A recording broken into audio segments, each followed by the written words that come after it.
Barangay Love Stories. Love Stories. Ang pagkakaroon ng pangarap ay karapatan ng bawat individual, anuman ang estado natin sa buhay. At wala itong hangganan kahit na patuloy na nadaragdagan ng ating edad. Ikaw, kapuso, meron ka bang pangarap na gusto mong matupad?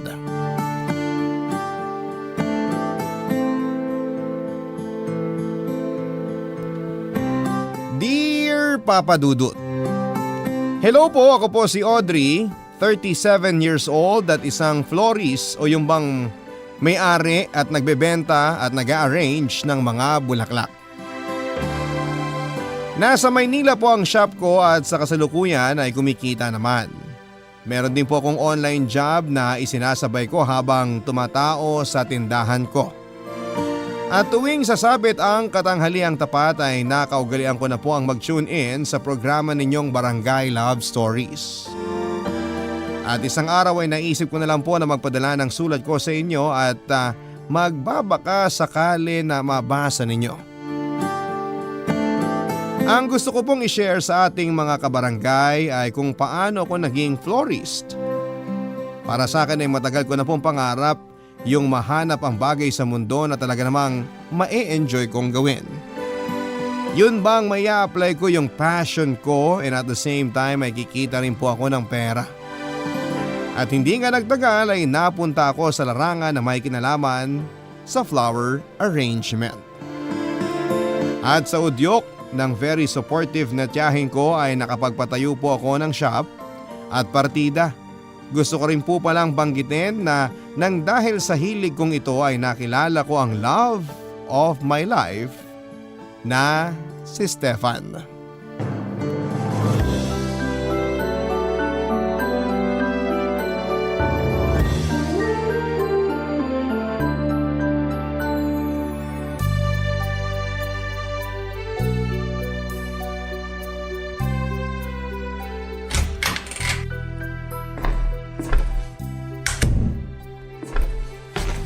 Ay, Oh, Audrey anak! Nandiyan ka na pala.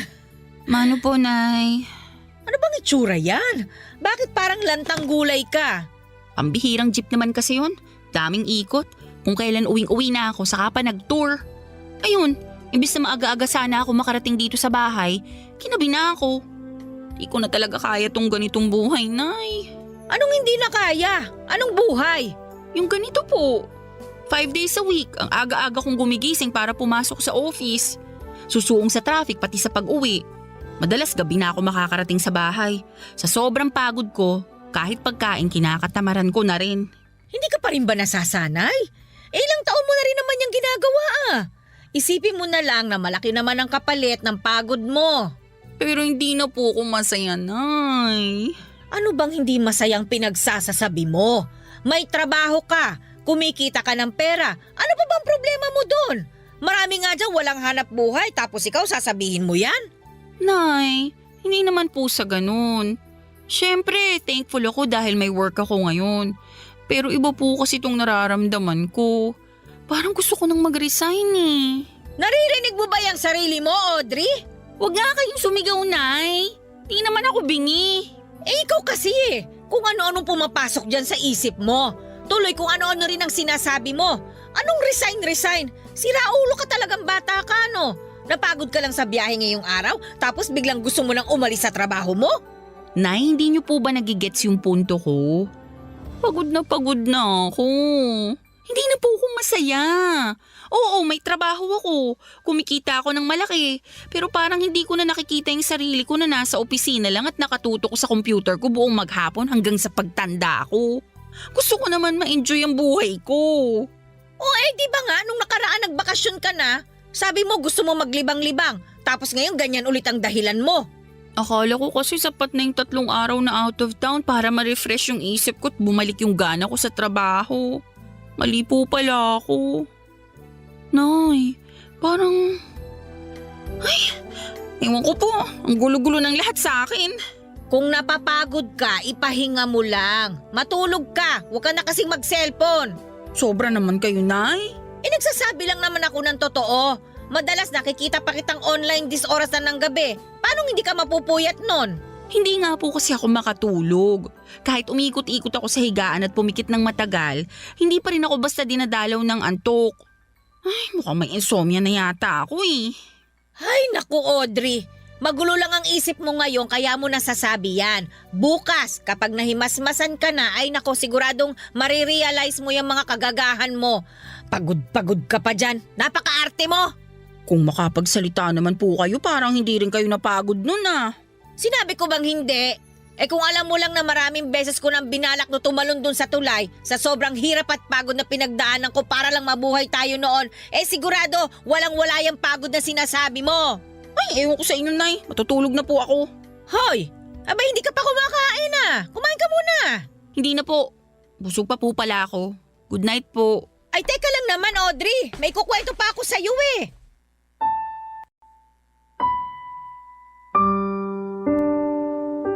Papadudot bata pa lamang ako nang mamatay ang tatay ko kaya kami na lamang po ni Nanay Nora ang magkasama sa buhay. Hindi na rin po siya noon nag-asawa pa dahil mas nag-focus na siya sa buhay namin at kung paano niya ako mapagtatapos sa kolehiyo, Papadudot. Mataas po ang pangarap sa akin ni Nanay. Gusto niya na makapagtrabaho ako sa isang maganda at maayos na kumpanya kung saan ay pwede akong kumita ng pera. Kaya nga laking tuwa niya nang makagraduate na ako noon sa kurso kong Business Administration at nagumpisang makapagtrabaho sa isang private company sa Manila na may magandang pasweldo. Simula noon ay spoiled na po si Nanay sa akin at binibili ko yung mga bagay na hindi niya nabibili dahil kailangan niyang tipirin ang pera namin para sa pambaong ko sa eskwelahan noon. Pinatikim ko rin sa kanya yung mga masasarap at mamahaling pagkain na madalas ay nakikita lang namin sa TV commercial. Siyempre kasama na po doon ang pag-aayos sa luma naming bahay na naipundar nila ni tatay noong bago pa lamang sila ikasal. Hindi naman po matapobre si Nanay, Papadudot. Sadyang ma-attitude lang talaga siya at matabilang dila pero naiintindihan ko naman kung gustuhin niyang maging isang secure para sa future ko kaya tutol siya sa matagal ko ng planong pagre-resign noon.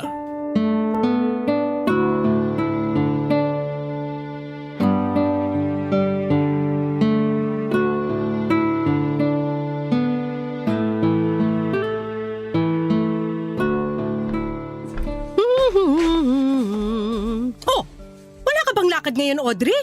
Wow! Ang ganda po ng workout attire niyo, Tita Celeste ah. Salamat.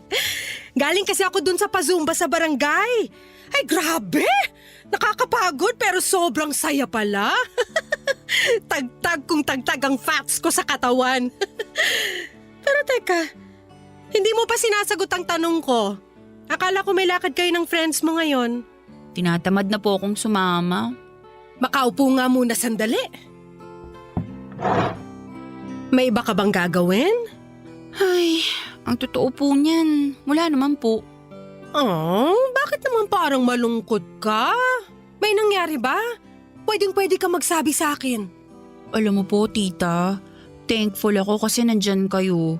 Kapag si Nanay kasi pinagsasabihan ko ng mga nararamdaman ko, sigurado ko kontrahin lang niya ako. O kaya ikukumpara ako sa pinagdaanan niya nung araw. Alam mo naman si ate, palaging aburido sa buhay. Kung kailan tumanda tsaka nag-isip bata. Pero sandali, hindi mo pa sinasabi sa akin yung problema mo. Ano ba yun? Hindi na po kasi ako masaya sa trabaho ko. Hindi ko na nakikita yung sarili ko na yun at yun pa rin ang ginagawa hanggang sa pagtanda ko. Gusto ko na pong mag-resign. Pero nung sinabi ko yun kay Nanay, parang lumalabas nag-iinarte lang ako. Kasi nga matagal na ako sa trabaho, saka pa raw ako aalis. Burnout ang tawag dyan. Gano'n na ba kasi katagal simula nung maramdaman mo yan? Tsaka hindi ba yan seasonal na pagod? Yung bang pwedeng mawala kapag ipinahinga mo? Nagbakasyon naman ako nung nakaraan pero pagod pa rin ako. Siguro nga po tita nababurnout na ako. Matagal-tagal na rin po simula nang maramdaman ko to. Pero iniisip ko na baka temporary lang. Pero hindi eh. Ayoko na talagang pumasok sa office namin. Napipilitan na lang ako. Parang hinihila ko na lang yung paa ko pero wala na talaga yung kaluluwa ko sa katawang lupa ko. Ayos out of body experience. Parang gano'n na nga. Tapos kung san-san na namamasyal yung kaluluwa ko. Puro ka talaga kalokohan, kaya nabubwisit sa'yo nanay mo eh. Lagi namang busit sa akin yun eh. Ewan ko ba? Hindi na ba valid yung feelings ko porque mas malala yung pinagdaanan niya noon? Audrey, iha, syempre valid yung feelings mo. May dahilan kung bakit mo yan nararamdaman. Ikaw na ang may sabi na papagod ka na. Hindi ka na masaya sa ginagawa mo. Kung ako lang susuportahan kita sa desisyon mong pagre-resign. Pero pagkatapos mo magpahinga, ano bang plano mong gawin? Yun nga tita wala pa akong naiisip. Natatakot din ako na baka sa dulo. Pagsisihan ko lang yung desisyon kong yun. Lalo na wala pa akong konkretong plano kung ano ba talaga ang gusto kong gawin sa buhay ko. O ganito na lang, sa ngayon huwag ka muna mag-resign. Pero subukan mo magkaroon ng extracurricular activity para ma-divert dun yung atensyon mo. Sa ganong paraan, mababawasan ang stress mo. Ano naman pong activity ang pwede kong gawin, tita? Parang wala naman akong talent katulad ng ibang pinagpala talaga. Sintunado ko, parehong kaliwa ang mga paa ko. Hindi rin ako magaling magluto o mag-bake. Pwede ba yun? Lahat ng tao pinanganak na talentado.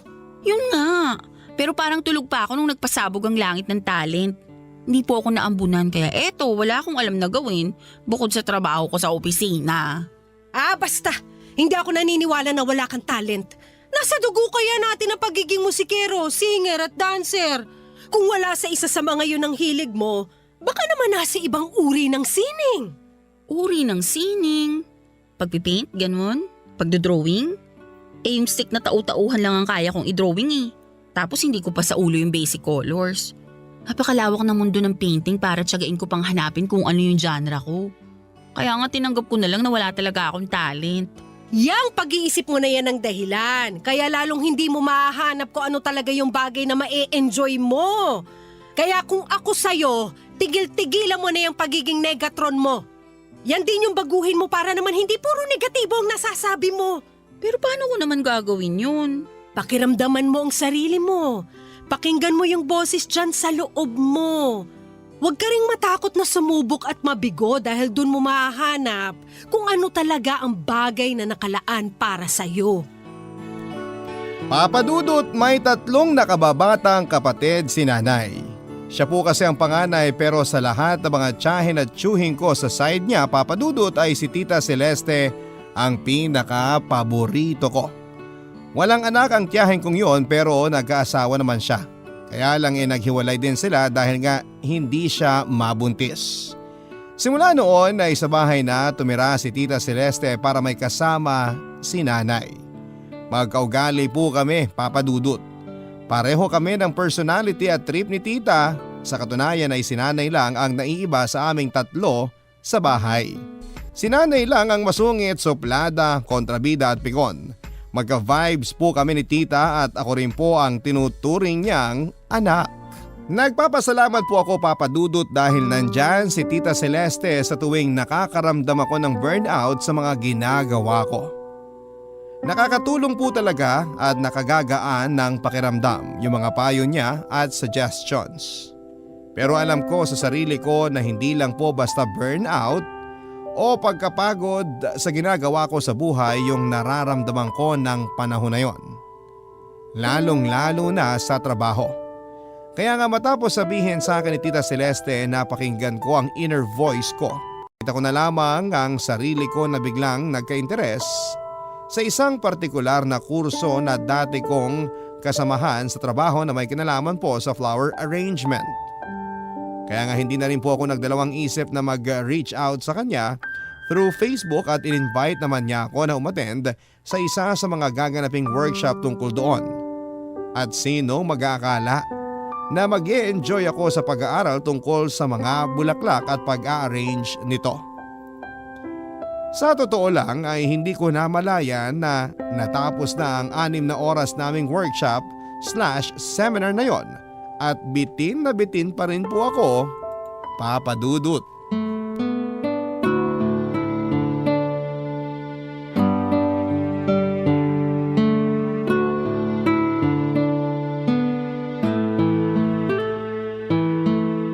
Aba, mukhang blooming ka yata ngayon.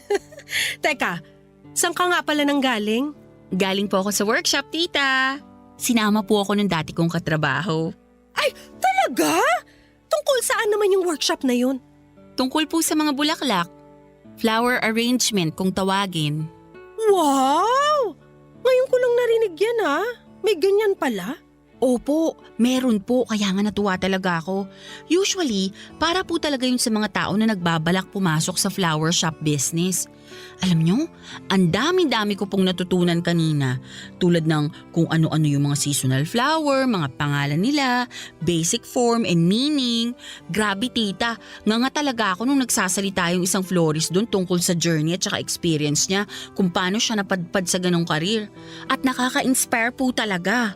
Aba, sa palagay ko mukhang nahanap mo na kung ano ang may enjoy mong gawin. Tingin niyo po kaya ko yun? Oo naman! Duda ka pa ba? Kung nakikita mo lang sana ang sarili mo ngayon habang nagkukwento na nangyari sa workshop kanina, ay kumikinang sa galak at saya mga mata mo, Audrey! Tsaka ramdam ko sa vibes mo na super positive ka sa napili mong pagkaabalahan. Iba po kasi talaga yung relaxation na nadudulot ng flower arrangement. Nakakawala ng pagod, nakakatanggal ng stress. Nung pinasubok nga kaming mag-arrange kanina, pinalakpakan nila yung gawa ko eh. So, super basic pa lang yun. Oh, kita mo na? Napabilib mo sila? Naku, ang galing-galing talaga ng pamangkin ko. Nagmana sa akin. Ano yan narinig ko na nag-workshop ka ng pag-aayos ng mga bulaklak? Ano bang klaseng bulaklak yon? Para ba sa patay? Sobra ka naman ate. Pangpatay talagang naisip mo. Nay, hindi po yung tungkol sa ganun. Pero pinag-aralan din namin yan. Eh ano ba kasing plano mo sa buhay mo? Magpalit ng karir? Mula sa pagiging office girl, gusto mo na lang magbenta ng bulaklak? Tapos ano, kukuha ka na rin ng pwesto dun sa dangwa, ganon? O ano ba't pinag-aral kita kung mauuwi ka lang sa ganyan? Eh sana pala pinagbenta na lang kita ng sampagitan noon dun sa simbahan ng Quiapo. Si nanay ang negay. Uy, ate, ano ba yung pinagsasasabi mo? Bakit naman ganyan ka magsalita sa anak mo? Masyado mo naman yata siyang pinangungunahan. Sinasabi ko lang ang alam kong tama, Celeste. Huwag mo kasing konsintihin yung pamangkin mo. Nagiging magkaugali na kayo eh. Pag-untugin ko kaya kayong dalawa. Kung makapagsalita ka naman, at least sa akin siya nagmana at hindi sa'yo. Ano sinabi mo? Nay, Tita Celeste, tama na po. Huwag na po kayong mag-away. Hindi naman kami nag-aaway, Audrey. Pinagsasabihan ko lang tong nanay mo na kung makapagsalita, akala mo manghuhula na nakikita ang future. Ate Nora, wala ako nakikitang masama kung ipersuman ni Audrey ang tungkol sa pagtitinda ng bulaklak. Anong malay natin? Yun talaga ang passion niya. Tsaka wag mong hamak-hamakin ng trabahong yan dahil malaki ang kitaan dyan, makakala mo. Abay kahit na.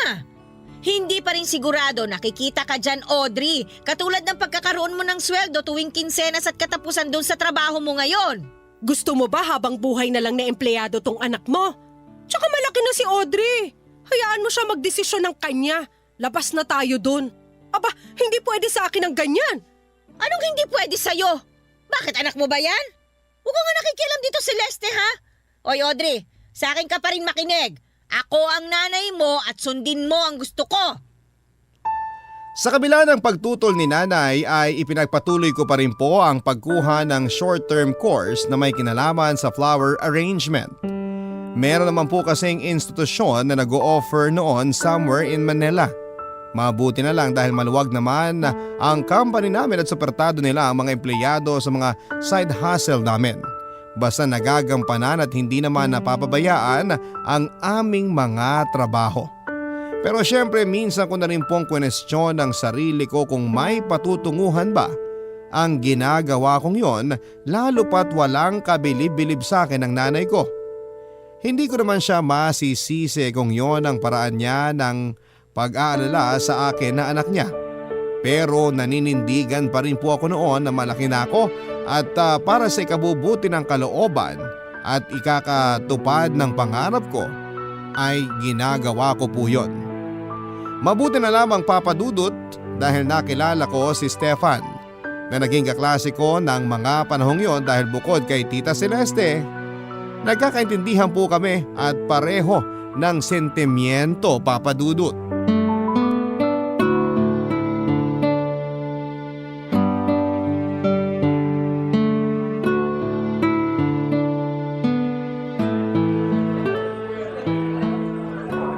Oh, kumusta na ba yung nanay mo? Kailan nga ulit yung huling beses na umuwi ka sa Bacolod? 2 years? 3 years ago? Sobrang busy kasi ako sa trabaho rito sa Manila kaya madalas sa phone ko lang nakakumusta nanay ko. Yung huling beses na tinawagan ko siya, sabi niya parang lumalaro yung nararamdaman niya. Kung ganun, dapat magpatingin na siya sa doktor. Kasi baka mamaya mapano pa siya. Yun nga ang sinasabi ko kaso ang tigas ng ulo. Yung pera na pinapadala ko, tinatabi lang niya. Wala naman akong kamag-anak na mapapakiusapang samahan siya dahil busy din sila doon. Pero nakausap ko na yung malayong tiyahin ko na samahan si nanay para makapagpa-check up na. Mabuti naman kung ganun. Umasa tayo na baka simpleng sakit ng katawan lang yun. Kasi nagkakaedad na nga yung nanay mo. Yung nanay ko rin medyo nirereklamo niya na yung rayuma niya eh. Sana nga di malala yung sakit ni mama ngayon. Audrey, salamat sa pakikinig mo sa mga kwento ko ha. Naku, walang kaso yun, Stefan. Thank you rin sa pagtitiwala ha. Nararamdaman ko kasi na parang magkakonekta yung pinagdadaanan natin. Lalo na tungkol sa mga nanay natin. Kaya nga hindi na rin ako nagdalawang isip na mag-share sa'yo. Alam mo ba, na ikaw lang din ang kumausap sa akin nun sa klase natin. Yung iba kasi nating kasama, ang isnabero tsaka snabera. Sa totoo lang naramdaman ko na nga yan kaya hindi rin talaga ako nagsasalita nun. Pero nung dumating ka, sabi ko sa sarili ko, susubukan kitang lapitan para kausapin. At mabuti na lang dahil hindi mo ako inisnab. Bakit ko naman gagawin yun eh, ang bait-bait mo? Kapag may mga hindi ako masundan sa lesson natin, tinuturuan mo ko. Kapag wala akong mapagtanungan, lagi kang to the rescue. Ganda ko ba para maging juicy? Puro ka talaga biro. Isa yan sa mga nagustuhan ko sa'yo. Magaling ka magpatawa.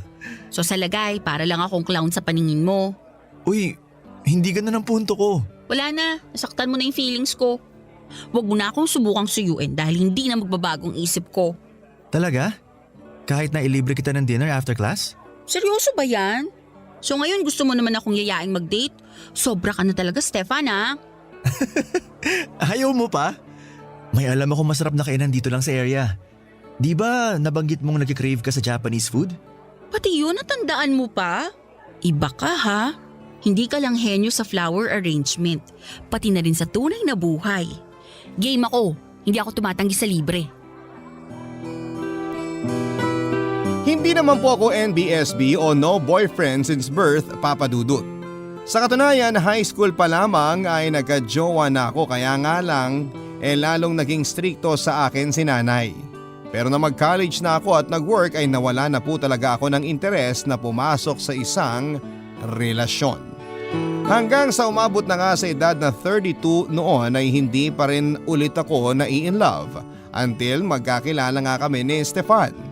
Hindi lang po siya gwapo, gentleman pa po siya, Papa Dudut. Bukod doon ay pareho rin naming ini-enjoy ang company ng isa't isa. Working po siya sa isang BPO company at taga Bacolod talaga sila. Matagal-tagal na rin siyang nasa Maynila para magtrabaho at matulungan ng nanay niya na nasa probinsya. Sa katunayan, kapag nasa work ako, hindi ko na mahintay yung araw ng klase namin para makita ko siya. Pero syempre dalagang Pilipina rin po tayo. Ayokong dumada moves dahil baka mapahiya lamang ako sa kanya. Though single siya at walang commitment sa kahit na sinong babae. Pero at the same time ay umaasa pa rin po ako na dapat wag ako masyadong maharot. Kaya lang isang araw hindi na po siya pumasok sa klase namin.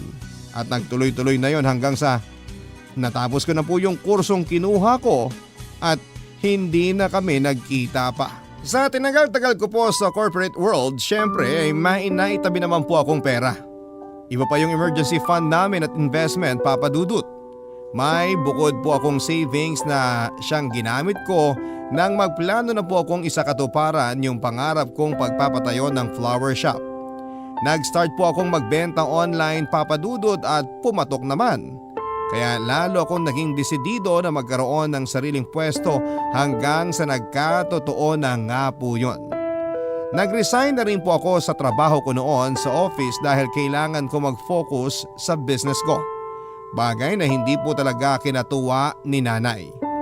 May mga araw na mahina ang benta ng shop at hindi ko po na-achieve yung kita na katulad ng sinesweldo ko noon. dahilan para lalo niya akong i-down. Mabuti na lang po talaga dahil always to the rescue ang tita Celeste ko.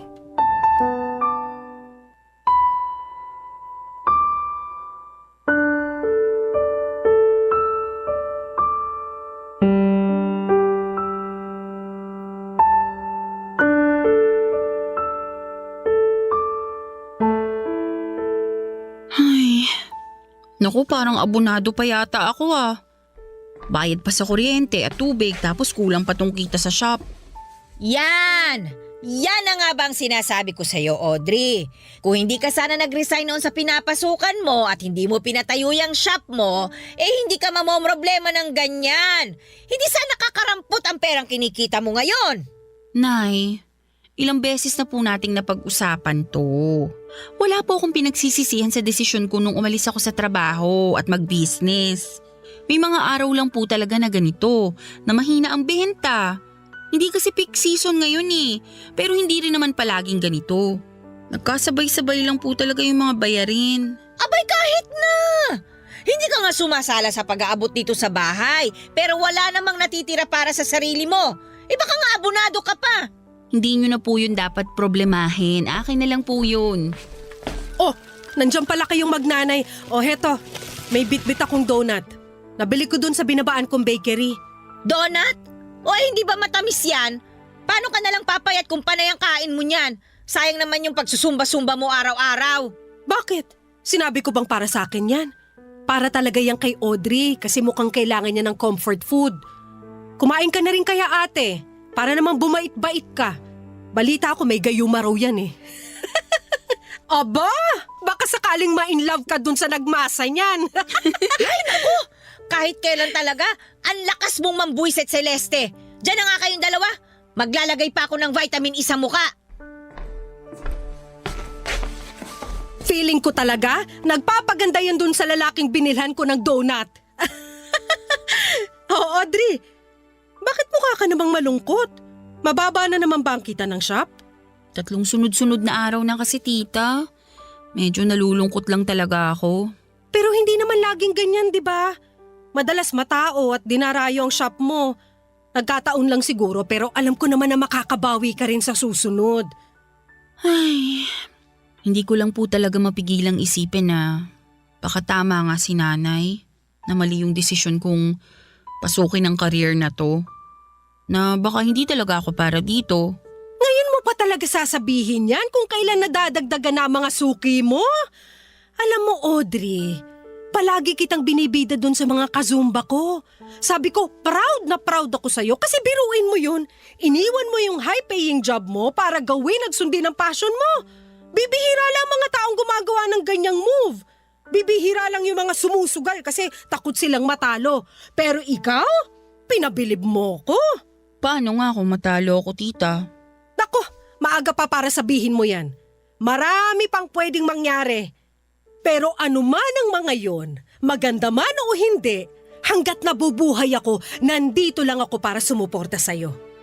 Basta palagi mong tatandaan na kung masaya at kontento ang puso't isipan mo at may kapayapaan ang diwa mo, tama ang landas na tinatahak mo. Wala namang madaling daan tungo sa tagumpay. Hindi ang patutunguhan ang importante, kundi yung paglalakbay at mga natututunan mo. Anong malay natin? Bigla ka nalang sorpresahin ng buhay. Basta dapat, palagi ka lang handa at bukas sa mga oportunidad. Oh, bakit ka naman umiiyak dyan? Nakaka-touch po kasi yung sinabi niyo. Alam na alam niyo talaga kung paano pagagaanin yung bigat na nararamdaman ko. Syempre sa akin ka nagmana Kabisadong kabisado ko, hilat siya ng bitukan mo. Malapit na po talaga ako maniwala na kayo talaga yung nanay ko. Uy, wag mong lakasan. Pag narinig yan ni Ate Nora, baka bugahan tayo ng apoy nun. Maraming magsasabi na sa edad kong 32 ay masyado na ako matanda para baguhin pa yung usual na routine na kinasanayan ko, Papa Dudut. Pero hindi po yun totoo. Habang nabubuhay po tayo ay pwede tayong mangarap. At hindi pa rin naman po huli para tuparin natin anuman ang kahilingan ng ating puso.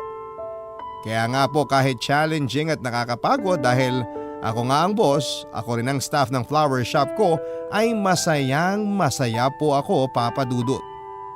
Nang mga panahon na yon ay unti-unti na rin naiimpluwensyahan ni Tita Celeste ang pag-iisip ni nanay, kaya sinusuportahan na rin niya po ako sa abot ng kanyang makakaya. Sabi ko noon sa sarili ko ay wala na akong ibang mahihiling pa dahil kontento na ako sa buhay na ibinigay ng Diyos para sa akin.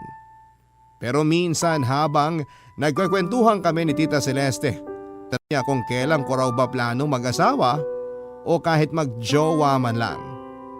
Doon ko na nga po biglang naalala si Stefan, Papa Dudut. Mag-iisang taon na noon ang flower shop ko at mahigit sa isang taon na ring wala akong balita sa kanya. Kahit paano ay na-hurt din naman ako ang feelings ko noon nang biglang hindi na lamang siyang magpakita sa akin. Pero at the same time ay umaasa pa rin po ang puso ko na sana isang araw ay magkita kaming muli.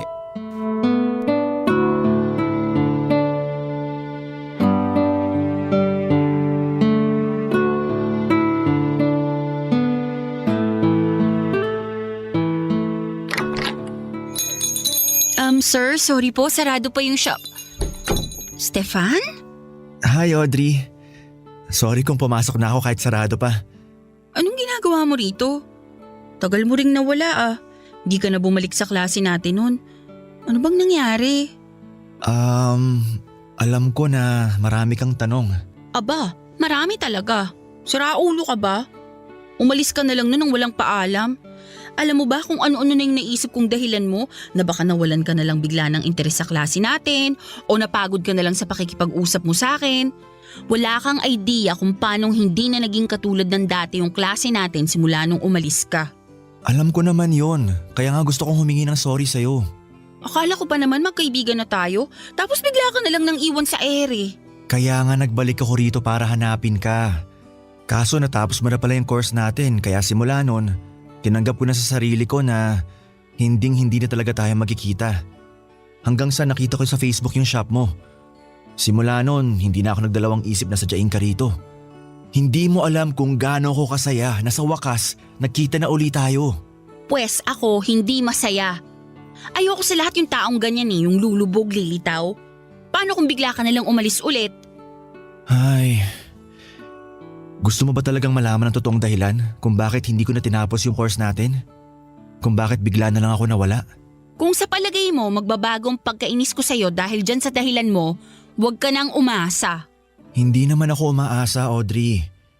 Ang akin lang, bumalik man sa dati o hindi ang pagkakaibigan natin, ang mahalaga na sabi ko sa'yo ang dahilan ko. Una, hindi totoo na tinuring ko na parang wala lang ang friendship natin noon. Siyempre, kahit na hindi pa nagtatagal simula na magkakilala tayo, naging importanteng bahagi ka na rin ng buhay ko. At masakit para sa akin na basta umalis na lang noon at iwan ka.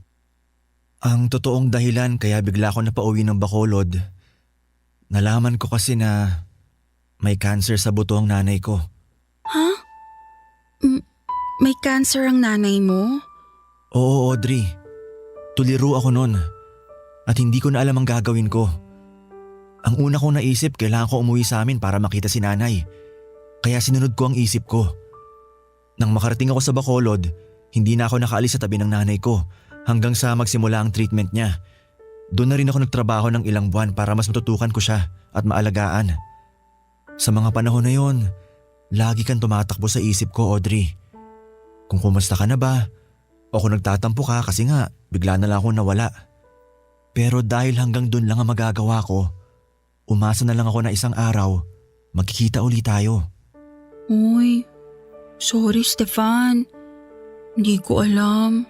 Hindi mo kailangan mag-sorry. Wala ka namang kasalanan eh. Ako nga ang dapat mag-sorry sa'yo. Pero kahit na, mali pa rin kasi na nag-assume ako. Pero, kumusta na ba ang nanay mo? Teka, sandali. Bakit ka nga pala nandito? Sino nag-aalaga sa nanay mo ngayon? Wala na si nanay. Namatay na siya 3 months ago. I'm sorry, Stefan. Nakikiramay ako. Salamat. Pero ayos na rin yun. Dahil alam ko na wala na siyang iniindang sakit ngayon. Iniisip ko na lang na nasa mabuting kalagayan na siya, kasama ang Diyos. Hindi ko alam na ganyan pala kabigat ang pinagdaanan mo. Sana kahit papano nadamayan kita noon. Walang kaso yun. Oo, malungkot ako pero masaya naman. At proud sa akin ang nanay ko bago siya nawala. At wala siyang ibang hiling kundi ang maging maligaya ako sa buhay ko. Ay, kaya nga siguro isang araw bigla na lang ako nagdesisyon na mag-impake at bumalik dito sa Manila para hanapin ka, Audrey. Sino mag-aakala na magiging malungkot pa ang muli naming pagkikita ni Stefan Papadudut? Magkaganon pa man ay nakikita ko naman sa mga mata niya na determinado siyang harapin ang buhay kahit na nga iniwan na siya ng pinakamamahal niyang nanay. Papadudut, muli pong nakapagtrabaho sa BPO si Stefan at sa paglipas ng araw at mga buwan ay mas naging malalim pa nga po ang aming ugnayan. At dumating po sa punto na hindi lang pagkakaibigan ang nararamdaman namin para sa isa't isa. Bagay na pareho naming inamin sa aming mga sarili at ipinagtapat sa bawat isa. Sa kasalukuyan ay engaged na po kami ni Stefan Papadudut at nakatakda ng ikasal this year. Wala pong pagsidla ng kaligayahan na nararamdaman ko sa aking puso sapagkat nahanap ko na yung tao na nilaan sa akin ng Diyos upang makasama sa panghabang buhay. At yun nga ay sa katauhan ng future husband ko na si Stefan. Kung tungkol naman po kina Nanay Nora at Tita Celeste ang tatanungin ninyo, full support po silang dalawa sa akin sa relasyon namin ni Stefan at sa flower shop business ko.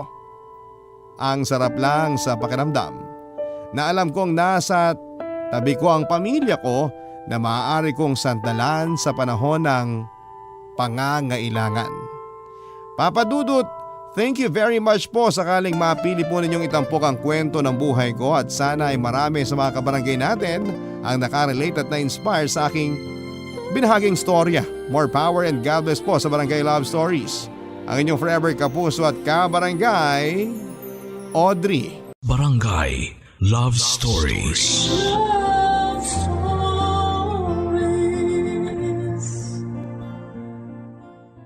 Barangay LS 97.1 Number 1 Forever. Barangay Love Stories.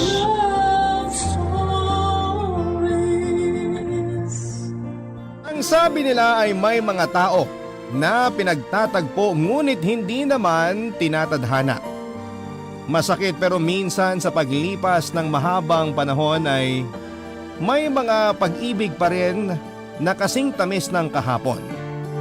Ikaw kapuso, natagpuan mo na ba ang pag-ibig na nakatadhana para sa iyo?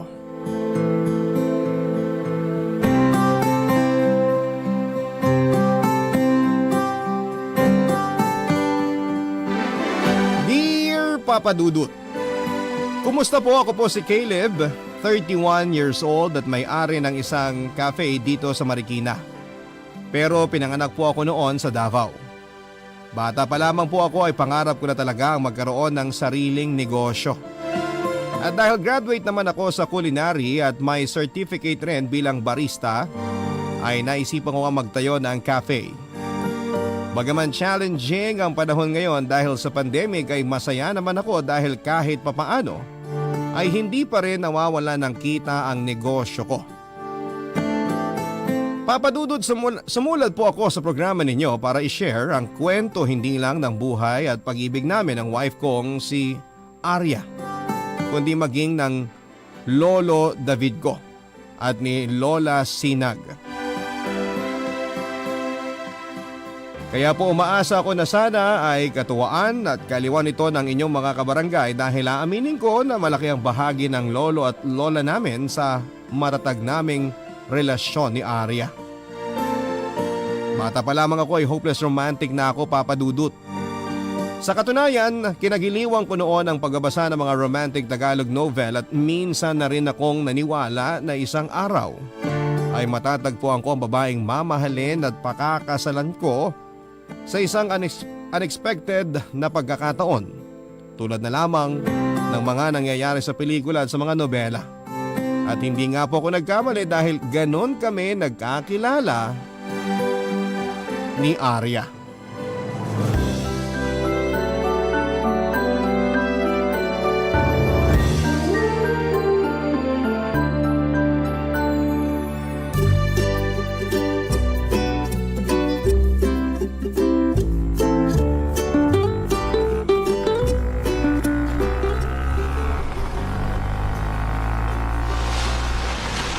Uy!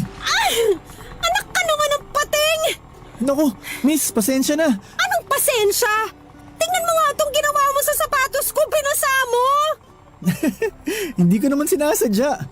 Huwag ka na magalit. Baka mamaya mapagkamalan pa tayo rito na hinaharas kita. Sige nga, sabihin mo, paano hindi ako magagalit? Bulag ka ba? Gusto mo pa bang ulitin ko sinabi ko? Ayos ka rin, no? Hindi mo ba nakikitang nabasa mo ang sapatos ko? Kakaloka ka naman. Kaya nga humihingi ako ng pasensya. Alam ko na pagkakamali ko rin kasi hindi ko napansin yung tubig. Ikaw din naman kasi may kasalanan eh. Bakit ka kasi dyan dumaan? Dapat doon ka sa may bangketa para di ka sana naabot ng tubig. Tingnan mo nga naman tong tao na to. Oh. Hoy kuya, kahit na pagbali-balik na rin pa natin ang mundo, ikaw pa rin ang may kagagawan kung bakit malilate na ako ngayon sa trabaho. Sa palagay mo makakapasok pa ako nito na basa ang sapatos ko? Tignan mo! Kulay puti pa naman tong sneakers ko tapos putim na ngayon! Kung gusto mo, ihatid na lang kita sa trabaho mo. Ano ka mo? Bakit naman ako sasama sa'yo? Oo, kumalma ka lang. Baka naman nag-iisip ka na ng masama dyan ha? Hindi mo ako masisisi. Binasa mo na nga tong sapatos ko tapos gusto mo pa akong sumama sa'yo? Para lang ihatid sa trabaho mo. Kahit na! Paano ako nakakasiguro na wala kang planong masama sa akin? Mamaya hold-upper ka pala o di kaya rapist? Sobra ka naman makapagsalita. Sa itsura kong to, hold-upper at rapist ka agad? Ang gwapo ko kaya.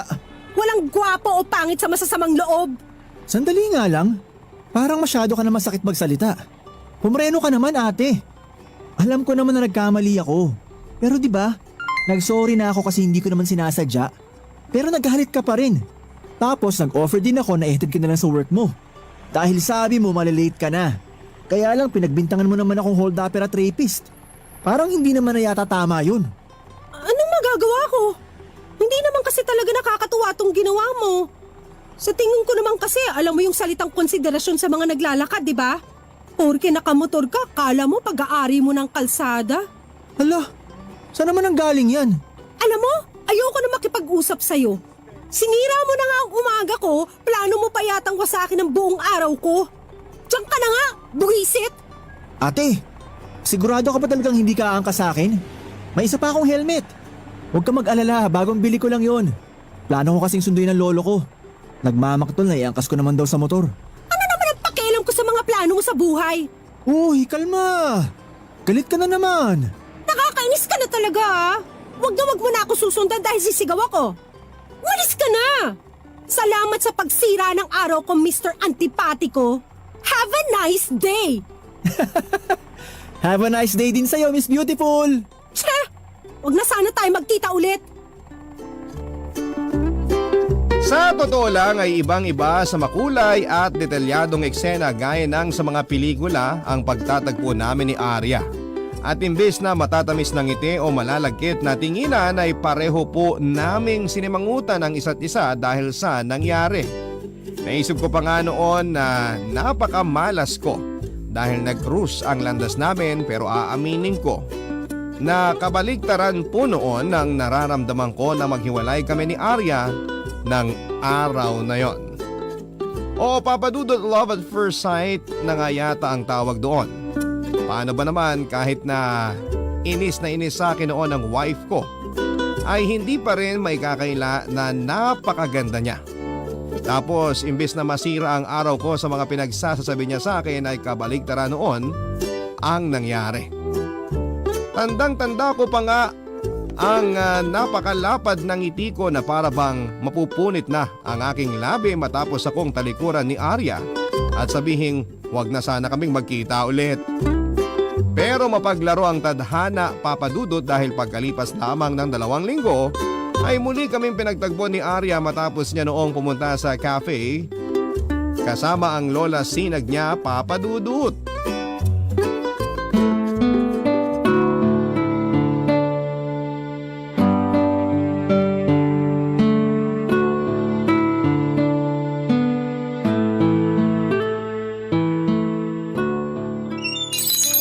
Lola, ito yung sinasabi ko sa inyong cafe. Matagal ko na pong gustong pumunta rito. Nakwento mo nga. Kaya nagpapasalamat ako na sinama mo ko sa lakwatsa mo ngayong araw.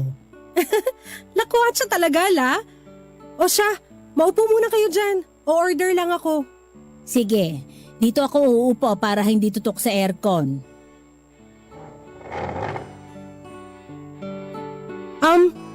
Good afternoon po. Pwede po ba makahiram ng menu? Hi ma'am, good afternoon. Sandali nga. Ikaw yung antipatikong lalaki na sumira ng araw ko nung nakaraan, di ba? At ikaw naman yung eskandalosang babae na akala mo kung sino kung makapambintang na masamang tao ako. Anong sinabi mo? Ako? Eskandalosa? Ay, sandali nga lang. Ano bang nangyayari rito, Apo? Sino ba yung lalaki na yan? Magkakilala ba kayo? May atraso ba siya sa'yo? Sabihin mo, sosoplakin ko yung mukha niyan! Lola, huminahon lang po kayo. Nagkakamali po kayo ng iniisip. Pasensya ka na, kuya. Hindi ko sinasadyang manggulo rito. Gusto lang talaga namin kumain ng lola sinag ko. Huwag mo na akong tawagin kuya. Ako nga pala si Caleb. At welcome kayo rito ng lola mo sa cafe ko. Hoy, teka nga! Iniitsipwera niyo ba ako? Baka nakakalimutan yung nandirito ako. Lola, hindi naman po namin kayo iniitsapwera. Hindi raw. Samantalang nakalimutan nyo na yata na magkakasama tayo rito. Saka di ba dapat pareho nga tayo nagagalit sa lalaking yan kasi ginawang kanya ng masama? Ay, dinig na dinig ko pa na sinasabi mong sinira niya ang araw mo nung nakaraan. Pambihira naman, Lola. Ang talas pa rin pala ng pandinig nyo. Aba, bastos na bata to ah. Palagay mo sa akin ganun nakatanda. Hoy, ikaw lalaki, may ginawa ka bang hindi maganda sa apo ko noon? Nako, wala ho. Lola naman. Huwag mo akong malola-lola naman dyan ha. Saka di ka ba natutuwa pinagtatanggol kita laban sa ungas na ito? Nagsasabi ka ba ng totoo, lalaki? Siguraduhin mo lang kasi tatamaan ka sa akin. Opo, nagsasabi po ka ng totoo. Kawawa naman po yung tao na tatakot na sa inyo. Mabuti pa umalis na tayo rito kung ganyan kayo. Hay nako, mabuti pa nga. Sinabi ko naman sa'yo na umuwi na tayo. Kaso, gusto mo pang dumaan sa lugar na to? Ayan, kamuntik na akong mapaaway. Lola talaga, sinisi pa ako. Nakakahiya ang nangyari pero hindi talaga namin intensyong manggulo rito sa cafe mo, Caleb. Mabuti na lang kami pa lang ang tao kaya aalis na lang kami. Hindi niyo naman kailangan umalis. Ayos lang naman ako. At alam ko rin na hindi sinasadya ng lola mo ang mga nasabi niya. Kasalanan ko talaga to eh. Masyado kasi akong judgmental. Hinusgahan kita kaagad. At masyado lang ding protective si Lola kaya ganyan siya makareact. Hoy Apo! Ano pa bang tinatayo-tayo mo riyan? Akala ko ba aalis na tayo sa lugar na to? Opo, Lola! Babawi ako ha. Babalik ako rito. Miss, sandali! Oh, bakit? Pwede ko bang malaman ang pangalan mo? Arya. Nice to see you again, Arya. Same here, Caleb. Bilisan mo! Ito na nga po, naglalakad na. Hindi ko po alam kung bakit parang nakaramdam ako ng panginginig ng laman loob nang magtama ang paningin namin ng lola sinag niya, Papa Dudut. Tapos bigla pa ako nakaramdam ng pagkahilo na para bang kinukulam ako. Pero syempre biro lang po yun. Paano ba naman, hindi ko po talaga mapigilan ang sarili ko na huwag matakot sa lola ng wife ko. Lalo pa nga nang taray-taraya na ako nito. Pero dahil hindi naman po bago sa akin ang makisama sa isang moody na matanda, ay binaliwala ko po ang engkwentro namin ni Lola Sinag. At imbes na malungkot ay naging daan nga po yon, ang pangyayaring yon para mas mapalapit kami ng kanyang apo na napakaganda, Papa Dudut. Ang mga kwento ng pag-ibig, kwento ng buhay at kwento ng pag-asa. Nasa Spotify na, Barangay Love Stories. Pakinggan kahit kailan, kahit saan. Barangay Love Stories sa Spotify. Kinig na, kabarangay! Papa Dudut, bago po umalis sina Arya at Lola Sinag noon sa cafe ay inihingi niya ng paumanhin ang kamalditahan ng lola niya. Natawa pa nga ako noon at sinabing hindi yon big deal. Pero nangako si Arya na babawi siya sa akin dahil hindi ko raw pinatulan ang pangaasar ng bugnutin niyang lola. Akala ko naman na kung anong klaseng pagbawi ang sinasabi niya. Tapos ng sumunod na araw ay muli po siyang pumunta sa cafe na may dalang cupcakes at iba't ibang goodies bilang peace offering niya sa nangyari. Kahit na nahihiya akong tanggapin ang mga regalo niya ay kinapalang ko na lang po ang mukha ko. Para naman magkaroon pa kami ng chance na makapag-usap ni Arya. Tandang-tanda ko pa na kinain namin ang mga pasalubong niya habang ako naman ay nagtimpla ng bestseller naming kape. Doon ko nga po lubusang nakilala ang wife ko. Doon ko rin napatunayan na mabait siyang tao. Kaiba sa maladragon niyang persona noong una kaming nagkakilala, Papa Dudut.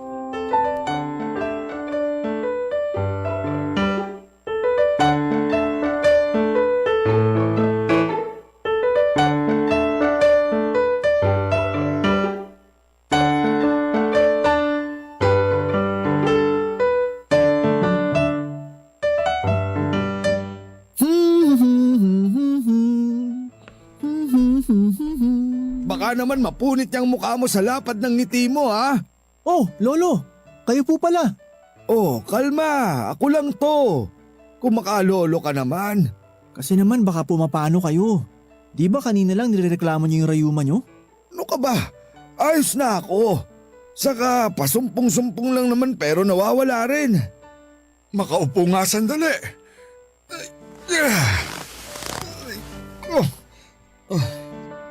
Oh, hindi mo pa sinasabi sa akin ang dahilan bakit kang ngiti ng ngiti riyan. Pero parang hindi mo na kailangang sabihin. Kasi parang alam ko na. Babae ba yan? Aminin mo na. Wala po talaga akong malilihim sa inyo, Lo. Nababasa niyo ang isip ko. Aba syempre. Alam mo ba na bukod sa pagsulat ng mga tula, minsan ko na rin pinangarap na maging manghuhula. Puro talaga kayo kalokohan. Puwera biro. Pero aminin mo, tama naman ang sinabi ko kasi nalaman ko ang dahilan ng pangiti-ngiti mo. Kaya ano pang hinihintay mo, Apo? Kwentuhan mo na ang lolo. Siya na ba? Siya na po ang alin, Lo. Ang sinasabi niyong mga kabataan na the one. Lolo naman. Hindi pa naman po kami ganun katagal magkakilala ni Arya, pero... Pero nahulog ka na sa kanya. Nalabat first sight ka, ano? Aminin mo. Babatukan kita kapag tinanggi mo. Opo, kaya lang... Kaya lang ano? Ano po, syempre, nagsisimula pa lang kami maging close ni Arya.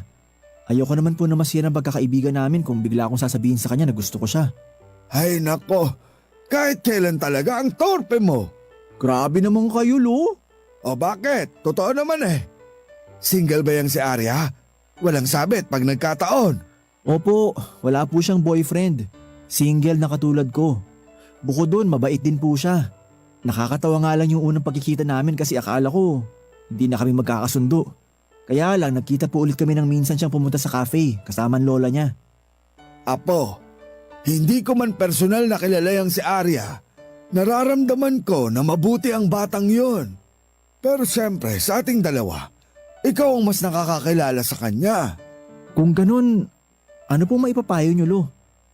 Pakiramdam ko po kasi hindi ko na kayang pigilan ang sarili ko na lalong mahulog sa kanya eh. Hindi naman dapat problemahin ng ganyang mga bagay, Apo. Siyempre, kung gusto mo talagang malaman kung may tsansa ka sa isang babae, bakit hindi mo siya tanungin? Nandun na tayo na natatakot ka. Kesyo baka hindi kayo pareho ng nararamdaman sa isa't isa. Pero sino ba naman sa atin ang nakakaalam ng kasagutan kung hindi mo susubukan, hindi ba? Saka anong malay mo? Kayo pala talagang itinadhanang magkatuluyan sa dulo. Sa tono nyo, Lo, parang ang laki na kumpiyansa niyong si Arya na nga nakatadhana para sa akin ah. Aba oo, malakas talaga ang kutob ko na siya na ang babaeng para sa'yo. Kaya lang, meron din akong nasasagap na negatibong enerhiya. Ano naman po yun? Hindi ano, kundi kanino. Doon sa ika mong lola niya.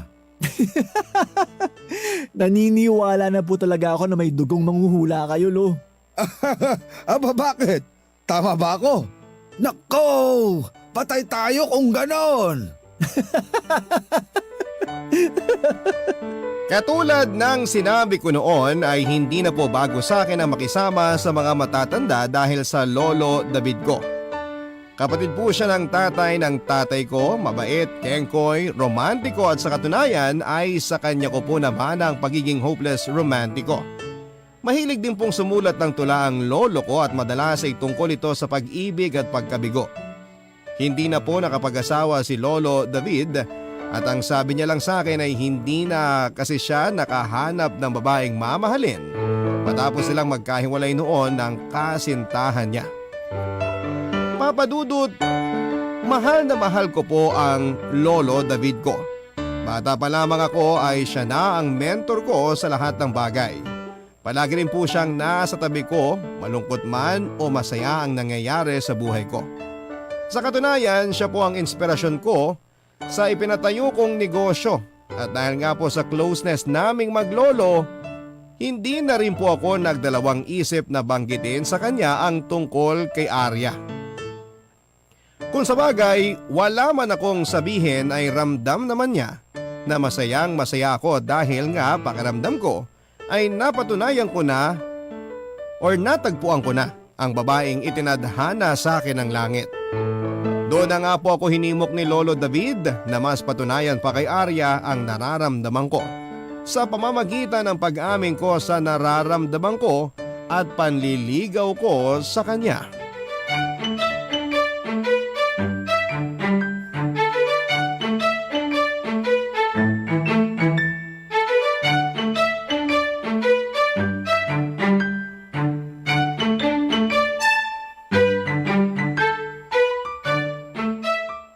Talaga?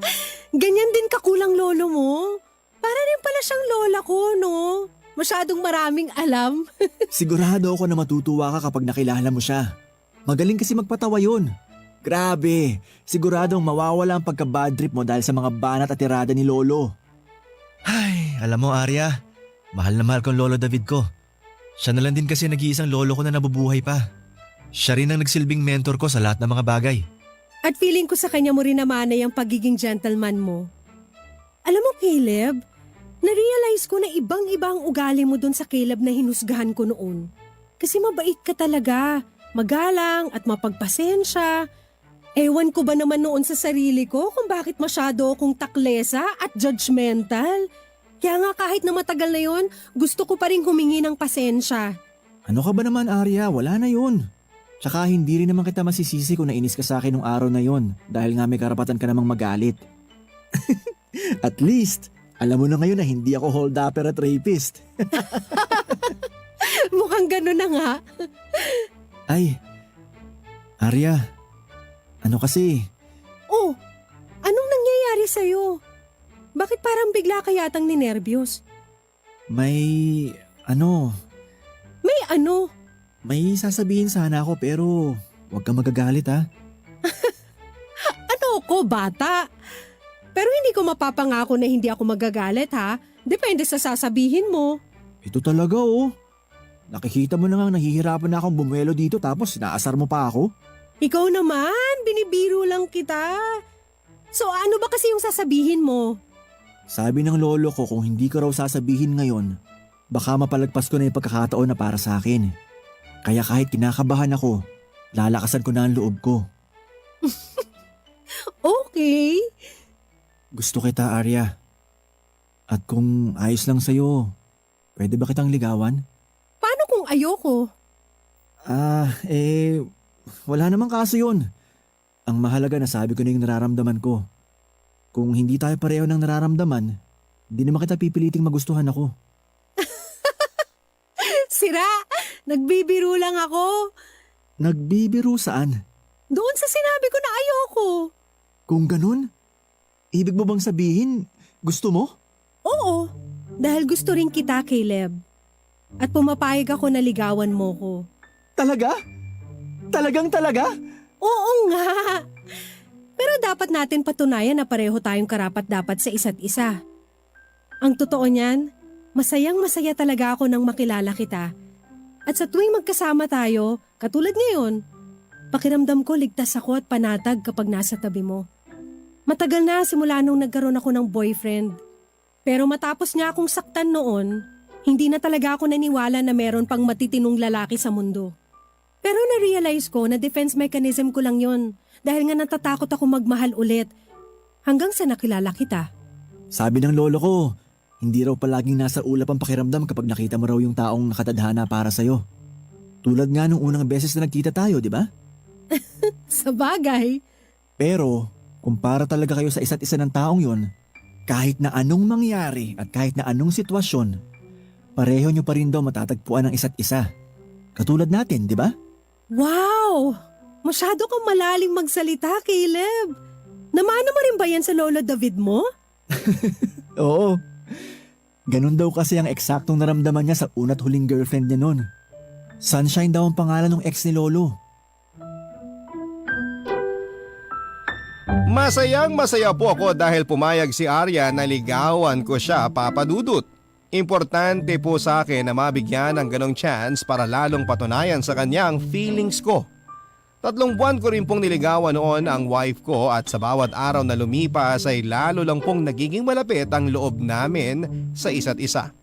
Hanggang sa isang araw ay sinurpresa nga ako ni Arya matapos niyang ibigay sa akin ang matamis niyang oo. Ako na yata ang pinakamasaya at pinakasuwerteng lalaki sa balat ng lupa nang sagutin ako ni Arya, Papa Dudut. At bilang unang hakbang sa aming relasyon ay dinala po ako ni Arya sa bahay nila para ipakilala sa mga magulang niya ng personal. Ang totoo niyan ay nakakausap ko naman po noon sa video call ang parents ni Arya nang hinging ko rin sa kanila ang permiso na ligawan ng anak nila. Pero hanggang doon na lamang po yun dahil nang panahong yon ay nasa Amerika sila. Kaya nga nang umuwi sila sa Pilipinas ay hindi na po ako nag-aksaya ng panahon para personal silang makilala. Pagdating namin noon ni Arya sa bahay nila ay muling nag-cruise ang landas namin ni Lola Sinag. Pero imbes na humupa ang galit sa akin ni Lola, nung unang beses na nagkita kami ay tila ba mas lumala pa yon, Papa Dudut. Ang mga kwento ng pag-ibig, kwento ng buhay at kwento ng pag-asa. Nasa Spotify na! Barangay Love Stories. Pakinggan kahit kailan, kahit saan. Barangay Love Stories sa Spotify. Kinig na, kabarangay! Importante po sa akin na magkaroon ng maayos na relasyon sa pamilya at kamag-anak ni Arya. Dahil magkakaroon po yun ng malaking impact sa relasyon namin. Kaya nga laking lungkot ko noon dahil pakiramdam ko ay personal ang inis at pag-ayaw sa akin ni Lola Sinag. Pero sa kabila ng lahat ay hindi pa rin po ako nagpa-apekto, Papa Dudut.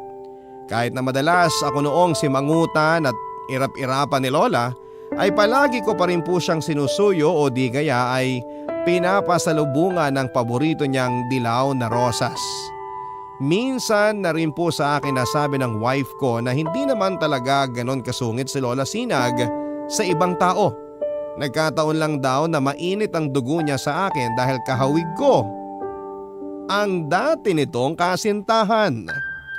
At katulad nga po ng Lolo David ko ay hindi na rin po nakapag-asawa pa noon si Lola Sinag. Papadudot lumipas pa po ang mga araw at sumapit ang karawan ni Lolo David ko. Ginamit ko na rin po yung pagkakataon para papuntahin si Arya sa bahay namin upang personal na makilala ng lolo at pamilya ko. At sa katunayan, pinasama rin ni Lolo David si Lola Sinag para raw makilala na rin niya. Wala naman pong kaso yun kung hindi lang sana sila nag-away na dalawa nang muli silang magkita.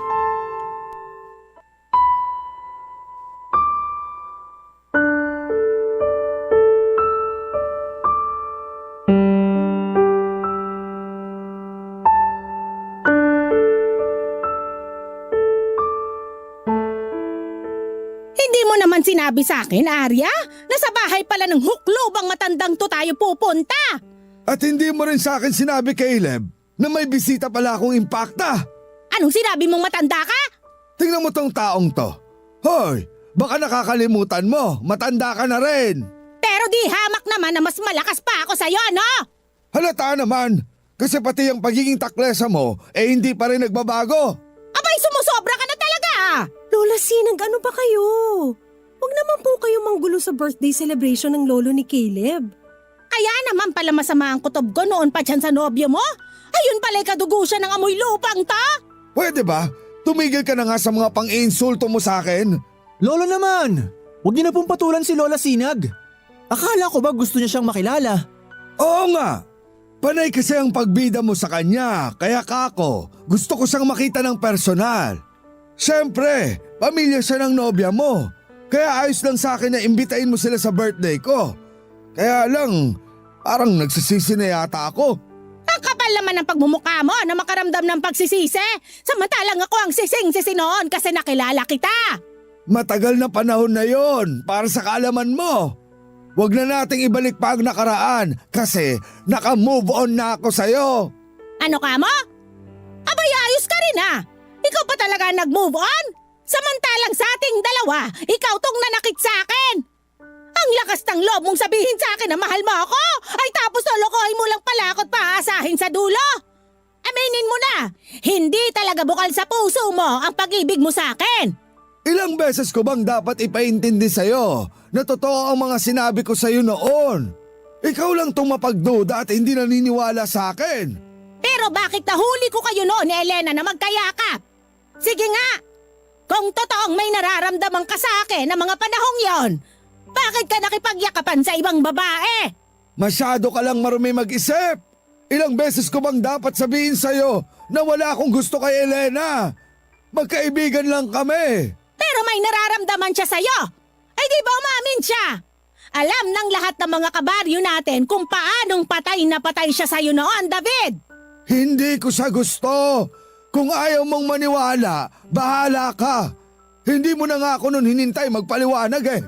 Basta ka na lang umalis. Tapos nabalitaan ko na lang ng sumunod na araw na lumuwas ka na pa Maynila. Simula nun hindi na kita nakita pa ulit. Mas gusto ko na lang magpakalayo-layo kesa makasama ang tulad mong taksel. Hey! Sandali! Time out! Naging kayo ni Lolo David, Lola? Siya ba yung ex-boyfriend mo na pinaasa at sinaktan ka lang? Siya nga, at wala nang iba. Buong akala ko pa naman siya na yung taong itinadhana sa akin ng langit para makatuluyan at makasama ko habang buhay. Pero siya pa pala tong mananakit sa akin at mangiiwan ng malalim na pilat sa puso ko. Dapat nung una pa lang, hindi na kita pinagkatiwalaan. Totoo ang lahat ng mga sinabi ko sa'yo noon. Kung ayaw mong maniwala, edi wag mo. Buisit ka talagang matanda ka! Teka lang. Baka singit lang sa inyong dalawa ah. Lolo David, si Lola Sinag ba yung babaeng palaging laman ng tula niyo tungkol sa pag-ibig at pagkabigo? Siya si Sunshine? Siya nga, Apo. Ang sunshine ng buhay ko. Hindi ko pala nasabi sa'yo na Sunshine ang tunay na pangalan ni Lola Sinag, Caleb. Yun lang. Patay tayo dyan, Lo. Habang mas tumitibay nga ang relasyon namin ni Arya bilang magkasintahan noon ay lalo naman pong tumatabang ang kina Lolo David at Lola Sinag. Nung una ay gusto pa po naming matuwa dahil nga sa pagkakaroon nila ng relasyon sa nakaraan. Pero habang tumatagal ay mas nagiging malalim lamang ang galit nila sa isa't isa. Umabot na rin po sa punto na pinagbawalan nila kaming magkita ni Arya Papadudut. Malaki na po kami at may sariling isip na ng wife ko.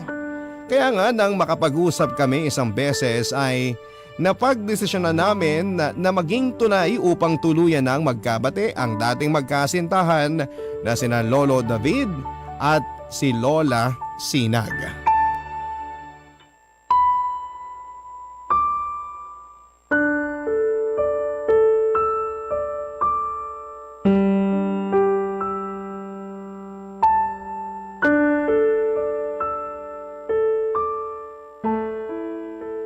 Apo, ano bang ginagawa natin dito sa cafe mo? Saka bakit parang walang katao-tao bukod sa atin? Closed po talaga ang cafe, Lo. At kaya tayo nandito dahil may hinihintay tayong bisita. Ano ka mo? Sinong bisita naman yan? Oh, nandyan na pala sila. Sino ba kasi yun?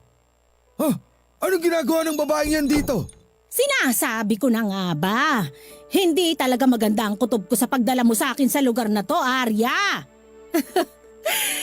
Lola, kumalma lang po kayo saglit. Anong kumalma? Tingnan mo, nandito ang matandang hukluban na yan. Lola Sina, guminahon po muna kayo. Pinagplanuhan po talaga namin ni Arya ang double date na to. Kasama kayo ni Lolo David. Anong double date? Aba, uuwi na lang ako kung siya lang pala ang magiging kadate ko.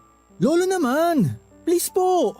Huminahon muna kayo ni Lola Sinag, okay? Maupo muna kayo. Kayo rin po, Lola. Upo muna kayo at ipapaliwanag namin ni Caleb ang dahilan kung bakit namin kayo isinama pareho rito. O siya, sige. Pero bilisan nyo. Parang di ko na kasi kayang tumagal sa lugar na ito na kasama ang lalaking to na puno ng kulubot. Kung magsalita ka, akala mo kung sino kang bata. Caleb, ikuha mo nga ako ng walis ting-ting at wawalisin ko lang ang mga ugat ng matandang to. Ay, Lolo David, Lola Sinag, tama na po. Okay, napapansin po kasi namin ni Arya na simula na magkita kayo, lalo pong hindi na kayo nagkasundo. Naiintindihan naman po namin na minsan kayong may pinagsamahan at nakakalungkot isipin na parehong hindi po magandang naging katapusan. Pero matagal na pong panahon yun. Wala na po ba talagang tsansa na magkabati kayo? Alang-alang sa amin na mga apo nyo? Alam din po namin na nag-aalala kayo para sa amin. Dahil ayaw niyong maranasan namin yung sakit na pinagdaanan niyo noon sakaling hindi kami magkatuluyan ni Caleb. Pero mahal po namin ang isa't isa. Wala man pong assurance sa mga bagay-bagay sa hinaharap, gusto pa rin po naming subukan. Pero ayaw naman po namin na kami lang dalawa dahil mahalaga po sa aming pareho ang blessing niyo. Kung tutuusin, nararamdaman po namin na mahalaga pa rin kayo sa isa't isa. Lolo, kahit hindi nyo sabihin sa akin, halos mapuno na yung bagong notebook na binili ko sa inyo ng nakaraang buwan sa kasusulat ng mga tula tungkol kay Lola Sinag. Namimiss nyo pa rin siya kahit hindi nyo sabihin. At kayo naman po, Lola Sinag. Palagi mo pa rin binabasa yung mga sulat sa ni Lolo. Kahit na paulit-ulit mong sinabi sa akin noon na sinunog o tinapon mo na ang mga yon. Totoo ba yun? Ay, ewan. Kaya nakikiusap po kami sa inyo. Subukan nyo rin po magkasundo. Kalimutan nyo na yung masasakit na nangyari sa nakaraan. Tsaka hindi po ba kayo natutuwa? Nagkaroon ulit kayo ng pagkakataon na magkita para magsimula ulit bilang magkaibigan. Please, Lola. Please, Lolo. Ano pa nga bang magagawa ko? Ayaw ko namang maging hadlang sa relasyon nyo dahil alam ko rin naman na nasa tamang edad na kayo at may sariling desisyon. Ang akin lang, sana palagi niyong igalang at mahalin ang isa't isa. Nagsisimula pa lang kayo at marami pa kayong pwedeng pagdaanan sa buhay na to. Kung kayo talaga ang tinadhana ng langit, ibig sabihin, may dahilan ng inyong pagtatagpo. Wala naman akong ibang hangad kundi ang maging maligaya ka, Arya. Kaya dapat huwag kang sasaktan ng Caleb na yan dahil tatamaan talaga sa akin yung batang yan, nako! Huwag mo namang takutin ang apo ko. Saka mabait na bata yang si Caleb. Abay mabuti kung ganon. Hindi siya nagmana sa'yo. Anong sinabi mo? Nagtatalo na naman po kayo. Oo nga po, Lo. Kalma lang po kasi kayo. Ganito lang talaga kami mga apo. Huwag kayong mag-alala. Tsaka tama naman kayo. Matatanda na kami para pairalin pa rin ang mga emosyon namin at patuloy na ungkatin ang nakaraan. Ay, Sinag, gusto kong humingi ng paumanin sa'yo kung nasaktan man kita noon. Hindi ko yun sinasadya. At sa maniwala ka o hindi, ikaw lang ang babaeng ginusto kong makasama sa habang buhay. Kaya nga nung magkaiwalay tayo, hindi na ako nakahanap ng katulad mo. Totoo ba yan? Ay, aaminin ko, naging ma-pride ako. At hindi ko pinakinggan ang paliwanag mo, David. Siguro ganun talaga kapag nasaktan ka na minsan. Takot ka na uling magtiwala pa. Pero napagtanto ko na habang lalo kong pinipigilan ng sarili ko na palayain ang lahat ng sakit at hinanakit na nangyari noon, lalo ko lang ding pinagkakaita ng sarili ko na maging masaya. Saka naisip ko, maiksi na lang ang ilalagi ko sa mundo. Ayoko namang mamatay na may sama ng loob pa rin sa'yo. Ibig sabihin ba niyan, pwede na ulit tayong mag-umpisa kahit bilang magkaibigan muna? Wala bang magagalit? Lolo David, single and ready to mingle po yang si Lola Sinag. Wala na siyang naging boyfriend noon bukod sa inyo. Hoy, tumahimik ka ngang bata ka. Nako, iba talaga kapag gwapo na katulad ko. Hindi talaga basta-basta nakakalimutan. Parang bigla yata akong nasuka. Papadudot, totoo po ang kasabihan na napaghihilom ng panahon ng sugat na dulot ng kahapon. At ganon na nga po ang nangyari kina Lola Sinag at Lolo David. Nang mag-umpisa po ulit kasi sila na maging magkaibigan ay pareho naming napansin ni Arya na mas naging masaya sila. Siguro nga po ay may dahilan ng langit kung bakit hindi sila noon nagkatuluyan, pero buti na lamang dahil muli pa rin silang pinagtagpo ng tadhana para makapiling ang isa't isa. Maraming bagay tungkol sa pakikipagrelasyon ang itinuturo sa amin ng aming lolo at lola Papadudut. Kasama na doon syempre ang mga karanasan at napagdaanan nila sa buhay. Kaya nga po hindi na katakataka na lalong tumibay ang pundasyon ng relasyon at pagsasama namin ni Arya, lalo na ngayon bilang mag-asawa. Papadudod, sana po ay maraming natuwa na inspired sa kwentong ibinahagi ko at malaking bagay po sa akin na may ere po niyo ito dahil parehong paborito ni Lolo at Lola ang Barangay Love Stories. Hanggang dito na lamang po, Papadudut, ang aking liham, ang inyong forever kapuso at kabarangay, Caleb. Barangay Love Stories.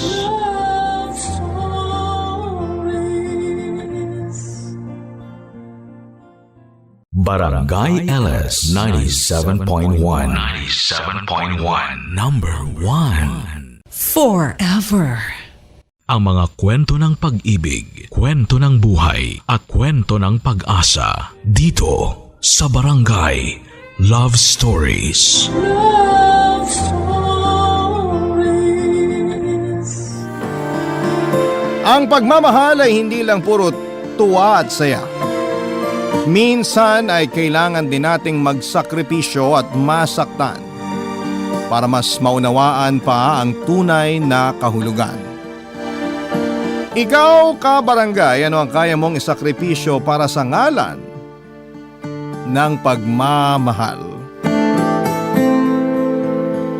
Dear Papa Dudut, magandang araw po sa mga kapwa ko kapuso at kabarangay na nakikinig. Ako nga pala si Christian o mas kilala bilang Ichan, 24 na taong gulang at panganay sa 5 magkakapatid. Kasalukuyan ako nagtatrabaho at nangungupahan dito sa Cainta, Rizal pero tubong Iloilo talaga ako. At kung paano ako nakarating sa lugar na ito ay iyan po ang ikikwento ko ngayon sa inyo. Taong 2019 nangyari ang bahaging ito ng buhay ko.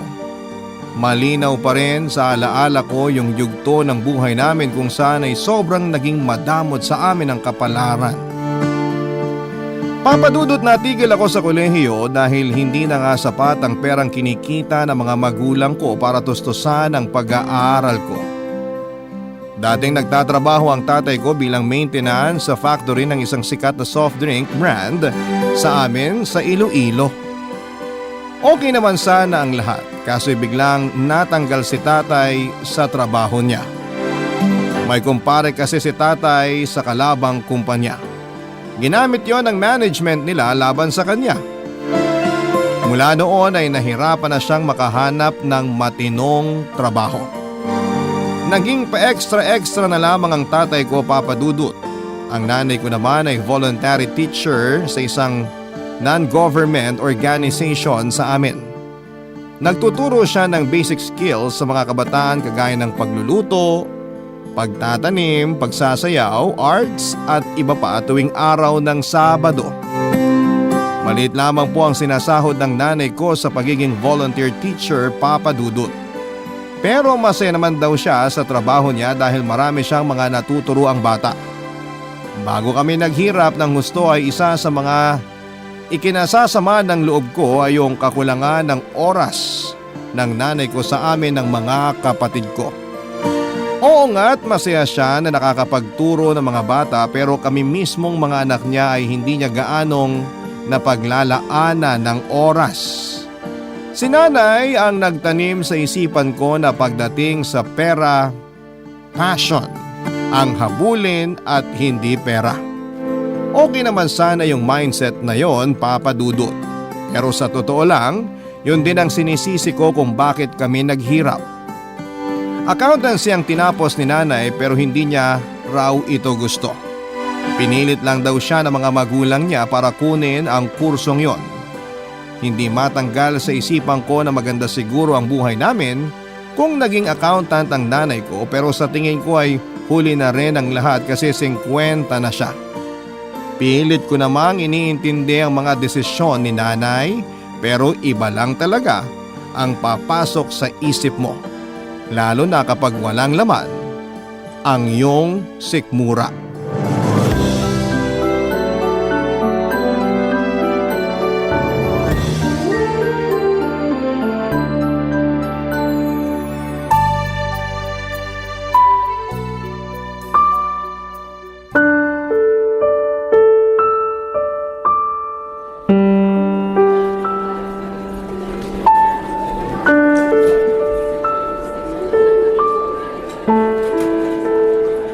Nay, Ichan! Halika nak, maupo ka muna habang wala pa mga estudyante ko. Tamang-tama, arts ang ituturo ko mamaya. Di ba paborito mong subject yon? dati yun, Nay. Naalala ko, ikaw ang nagtuturo mag-drawing sa mga estudyante ko dati. Sali ka mamaya. Tulungan mo ako sa klase ko, nak. Ayoko. Di naman yung klase mo pinunta ko eh. Kaya kita sinadya dito. Gusto ko lang paalam sa'yo na ubos na yung bigas sa bahay. Baka may pera ka dyan. Anong oras na pero di pa kami kumakain. Ay sandali, meron ditong juice at biskwit pang merienda ng mga estudyante ko mamaya. May sobra naman siguro, kumuha ka ng tig-isa. Nay, 5 kami sa bahay. Paano namin pagkakasyahin ng mga kapatid ko yung isang juice at isang biskwit? Pasensya ka na Ichan ha. Ito kasing perang hawak ko ngayon.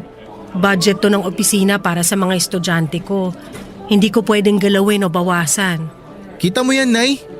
Paulit-ulit na lang yung ganitong eksena natin eh. Nagtatrabaho ka pero wala kang maibigay na pera pangkain namin.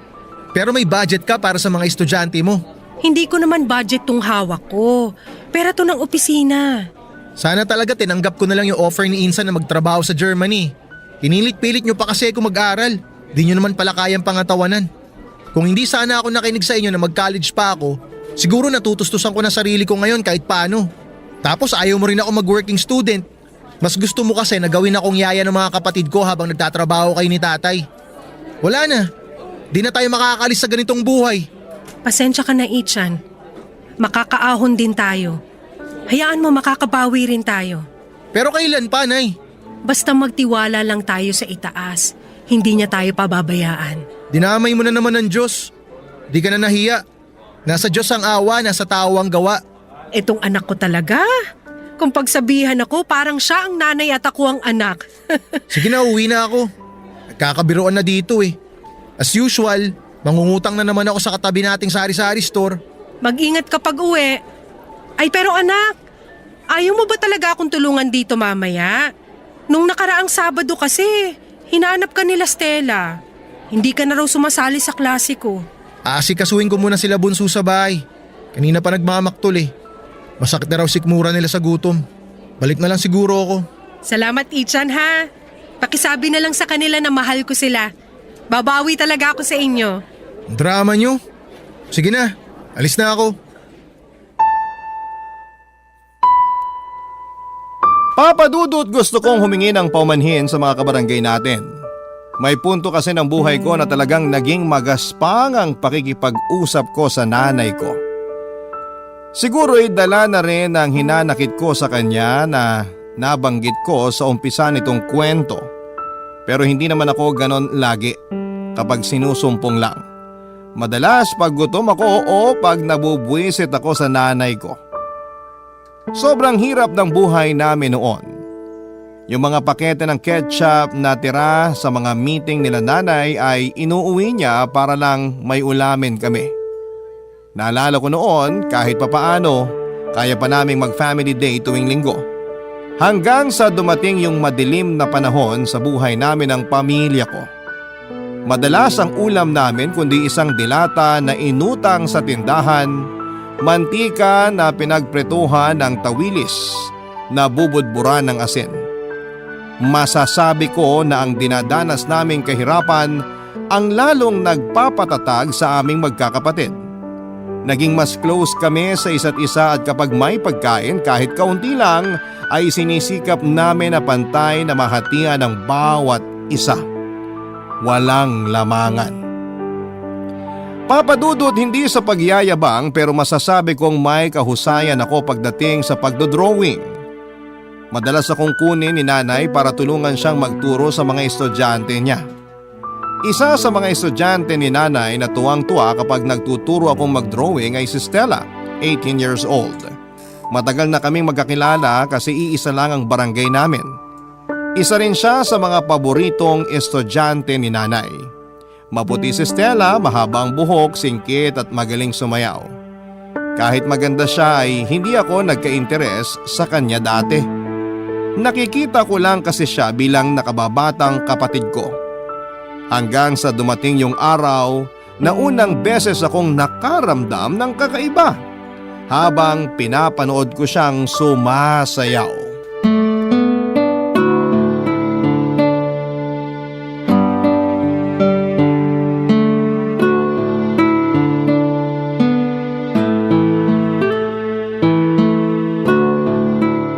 Buti na tsempuhan ko kayo ni Ichan dito sa hallway, Stella. Salamat ha. Eto nga pala bayad namin ng klase ko sa effort mo. Kunin mo na. Medyo maliit lang na halaga to. Pero dadagdagan ko sakaling manalo ang klase ko sa dance contest. Naku ma'am, wag na po. Masaya na po ako pag naituturo ko sa iba yung bagay na hilig kong gawin. Di ba Ichan, ganun din ang nararamdaman mo kapag nagtuturo kang mag-drawing? Ha? Oo. Nakakatuwa talaga pag naituturo mo sa iba yung mga nalalaman mo. Pero Stella, kung ako sa'yo, tatanggapin ko yung bayad. Naku, ayoko. Ikaw talaga puro kakalokohan. Ma'am Tina, anak niyo ba talaga to? Ewan ko ba dyan kay Ichan? O siya, maiwan ko muna kayo dito ha. May aasikasuhin lang ako sa faculty. Sige Nay, uuwi na rin ako maya-maya. Ingat kayo mamaya.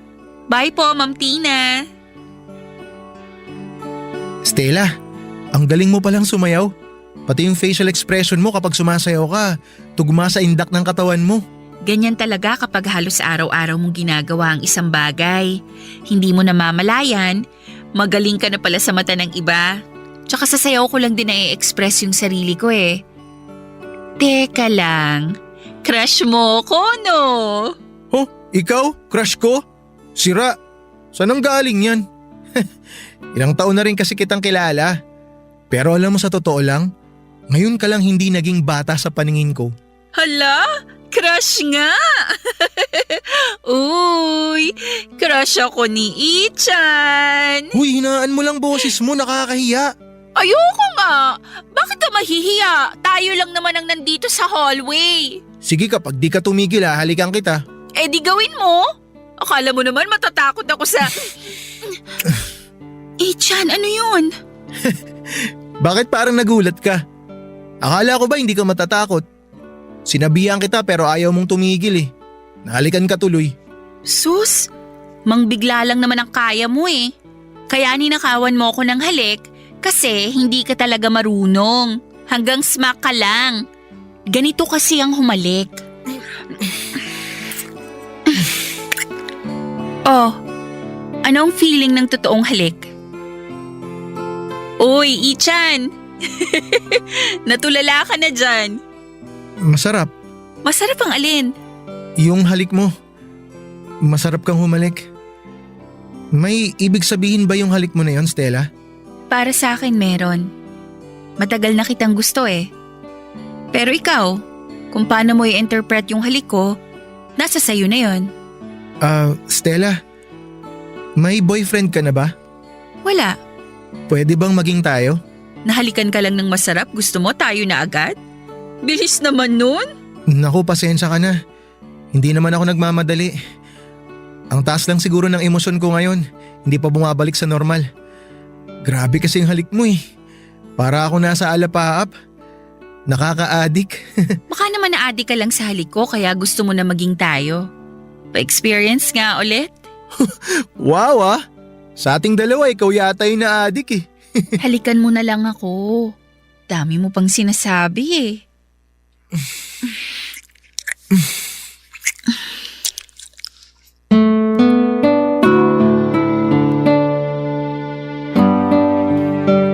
Papa Dudut, at doon na nga po ako nagkaroon ng una kong girlfriend. Para akong nagayuma sa tamis ng halik at lambot ng labi ni Stella.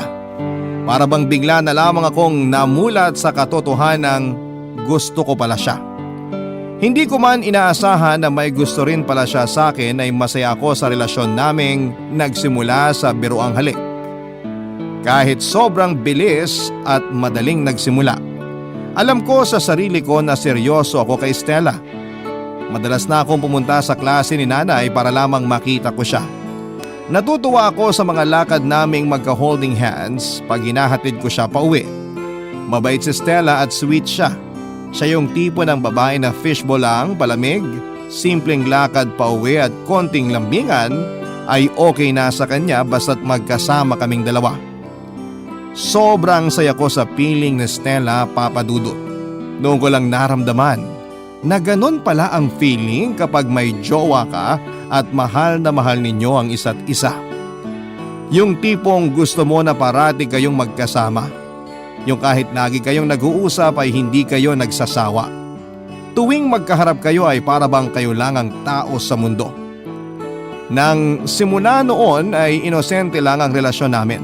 Hanggang sa umabot na kami sa pag-eksperimento sa mga bagay-bagay na gusto naming gawin. Si Stella ang first ko sa halos lahat ng bagay. Hindi man ako ang unang boyfriend niya ay naramdaman ko naman noon na ako ang magiging huling lalaki sa buhay niya, Papa Dudut. Barangay Love Stories. Barangay Love Stories. Papa Dudut, tumagal ng halos isang buwan na mga malapit na kaibigan lang namin ang nakakaalam sa nooy tinatago pa naming relasyon ni Stella. Hindi nga nagtagal ay nalaman na ito ng lahat at doon na nagsimula ang unang naging problema naming magjowa.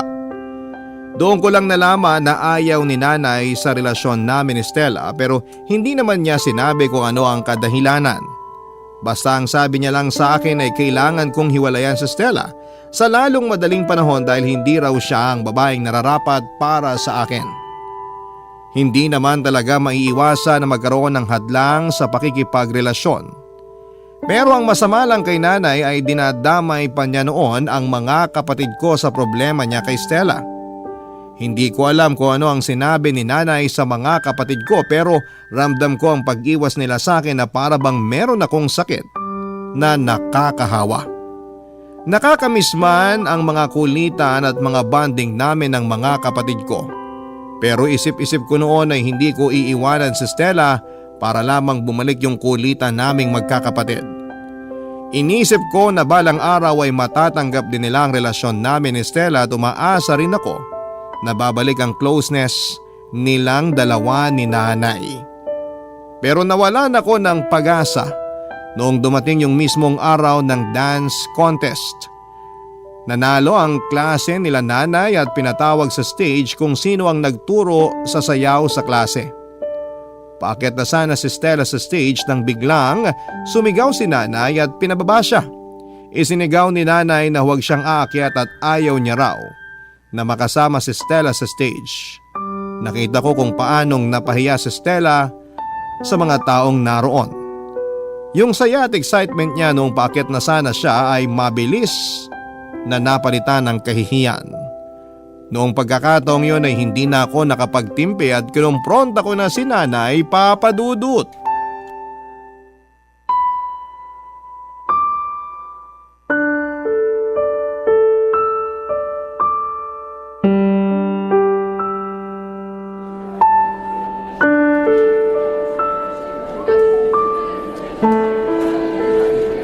Tapatin mo nga ako, Nay. Ano bang problema mo sa akin? Ano bang pinagsasasabi mo? Wala akong problema sa'yo. Ichan, hayaan mo na lang yung nangyari. Wala naman sa akin na di ako nakasama sa kanila sa stage kanina eh. Nakita ko na nag-iba yung mukha mo nung nagsisigaw tong si Nanay Stella nung paakyat ka sa stage. Sobra kanyang pinahiya. Maliit na bagay lang yun. Ang importante sa akin, nanalo si na Ma'am Tina, masaya na ako ron. Narinig mo si Stella, Ichan. Walang dahilan para umarte ka ng ganyan. Sige na, tsaka na tayo mag-usap. Marami pa akong gagawin. Iniintindi ko naman, Nay, na hindi mo gusto si Stella eh. Pero sana maging professional ka pa rin. Hindi tama na pinahiya mo siya ng ganun sa harap ng maraming tao. Ichan naman, tama na. Akala mo hindi ko nahahalata? Ilang linggo mo nang hindi pinapansin si Stella. Sabihin mo kasi kung may personal kang galit sa kanya. Hindi yung aasta ka na parang ewan dyan. Nakaka-bad trip ka. Ikaw, Ichan, sumusobra ka na ha? Pinalalampas ko lang pagiging bastos mo tuwing nakikipag-usap ka sa akin. Ikaw umayos ka ha? Matuto kang gumalang! Tinatawag naman kitang nanay ah. Di pa ba paggalang yon? Wala kang respeto! Ikaw ang walang respeto. Yung ginawa mo kay Stella, kawalan ng respeto yon. Tapos gusto mo respetuhin kita? Gusto mo talagang malaman yung dahilan kung bakit hindi ako sang-ayon sa relasyon ninyo nitong babaeng to? Oh, pumasok ka rito! Dito tayo sa loob ng classroom mag-usap para matapos na to! Tara, Stella. Hindi siya kasama! Ikaw lang ang gusto ko makausap! Isasama ko siya. Kailangan marinig ni Stella mga sasabihin mo. Ichan, okay lang. Dito na lang ako sa labas. Hintayin ko kayong matapos mag-usap. Ano? Hindi, sasama ka Hindi na. Para mas makapag-usap kayo ng maayos ni Ma'am Tina. Ano na, Ichan? Marami pa akong gagawin! Ay, sige na nga. Sandali lang ako. Babalikan kita agad dito. Okay. Siguro iniisip mo basta na lang ako nagalit kay Stella ng walang dahilan. Bakit? Hindi pa ba ganun yung nangyayari? Wala ka naman talagang dahilan eh. Meron! May mabigat na dahilan kung bakit tutol ako sa relasyon nyo. Nung una pabor ako kay Stella, hanggang sa nakausap ko mismo ang nanay niya. Ano naman ang kinalaman ng nanay niya rito? Nabanggit sa akin na may boyfriend pa raw si Stella nung maging kayo at doon daw sa bahay nila tumutuloy yung lalaki. Di totoo yung balita na yan. Dagdag pa ng nanay ni Stella na hindi pa naman naghihiwalay yung dalawa kaya hanggang ngayon, nandun pa rin yung lalaki sa bahay nila. May tiwala ako kay Stella. Hindi niya nasabi sa'yo yung tungkol sa ka-live-in niya, no? Basta, alam ko na hindi niya ako lolokohin. Tsaka ano naman ngayon kung meron siyang ka-live-in? Sigurado ako na hiwalay na sila bago pa naging kami. Di ka ba nakikinig? Sinabi nga ng nanay ni Stella na hindi pa hinihiwalayan ng anak niya yung lalaki. Kaya nasa bahay pa rin nila yung ka-live-in. Ang hirap sa'yo na eh. Ang bilis mong maniwala sa sabi-sabi. Pwede ba? Hayaan niyo na lang ako maging masaya. Sinasabi ko sa'yo, Ichan, hindi magiging masaya kung ganong klase ng babae makakatuluyan mo. Si Stella ang pinili ko na maging girlfriend at pangangatawanan ko yun. Matanda na ako. Kaya ko na magdesisyon para sa sarili ko. Huwag niyo akong pakialaman. Pinagsasabihan kita dahil sa ayaw at sa gusto mo bilang nanay mo. May pakialam ako sa'yo. Kaya makinig ka sa akin. Habang maaga pa, hiwalayan mo na si Stella. Marami pang ibang babae dyan na mas karapat-dapat sa'yo, anak. Masaya kaming dalawa, Nay. At kung hindi mo kaya maging masaya para sa amin, wala na akong pakialam. Magalit ka na kung gusto mo. Pero sana, wag mong idamay mga kapatid ko sa galit mo kay Stella. Anong pinagsasasabi mo? O tingin mo hindi ko alam na nagkukwento ka ng kung ano-ano sa kanila para lumayo yung loob nila sa akin. Akala mo hindi ko napapansin yon? Mali ang napapansin mo. Wala akong ginagawang ganon. Ewan ko sa'yo, Nay. Manahimik ka na nga. Ang mabuti pa, mamili ka ngayon. Hihiwalayan mo si Stella o kakalimutan mo na nanay mo ko? Sige, Nay. Mukhang tama kayo. Mas magiging maganda nga siguro kung kakalimutan ko na ikaw ang nanay ko. Hindi ko inaasahang aabot sa ganon si nanay na papipiliin ako sa pagitan nilang dalawa ni Stella. Aaminin kong hindi ko napaghandaan na magiging ganon siya kadesperado para paghiwalayin kami ng girlfriend ko, Papa Dudut. Pagkatapos ng mainit na bangayan namin na yon ni nanay ay umuwi muna kami ni Stella sa kanya-kanya naming bahay.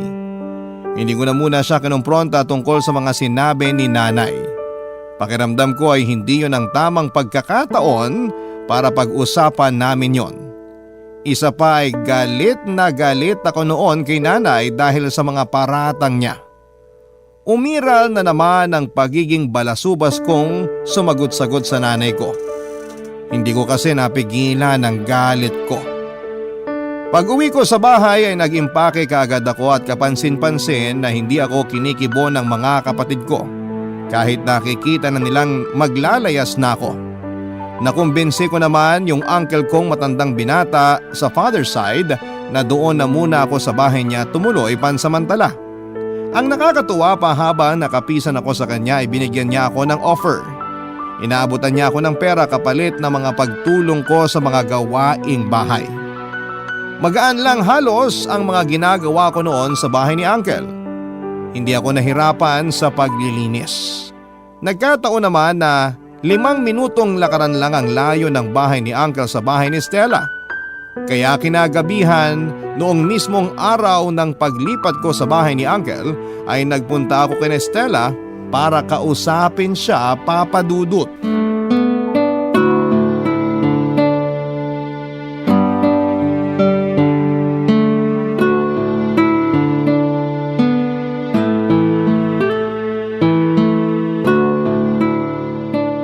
Stella, bali, tungkol dun sa pinag-usapan namin ni nanay kanina sa loob ng classroom. Ay, oo nga pala. Ano bang napag-usapan nyo? Paglabas mo kasi biglang gusto mo nang umuwi. Medyo naapektuhan kasi ako sa mga narinig ko kay nanay. Bakit? Ano bang mga sinabi niya? Totoo ba na may ka-live-in ka dito nung naging tayo? Saan naman narinig ni Ma'am Tina yung chismis na yan? Halika, labas muna tayo.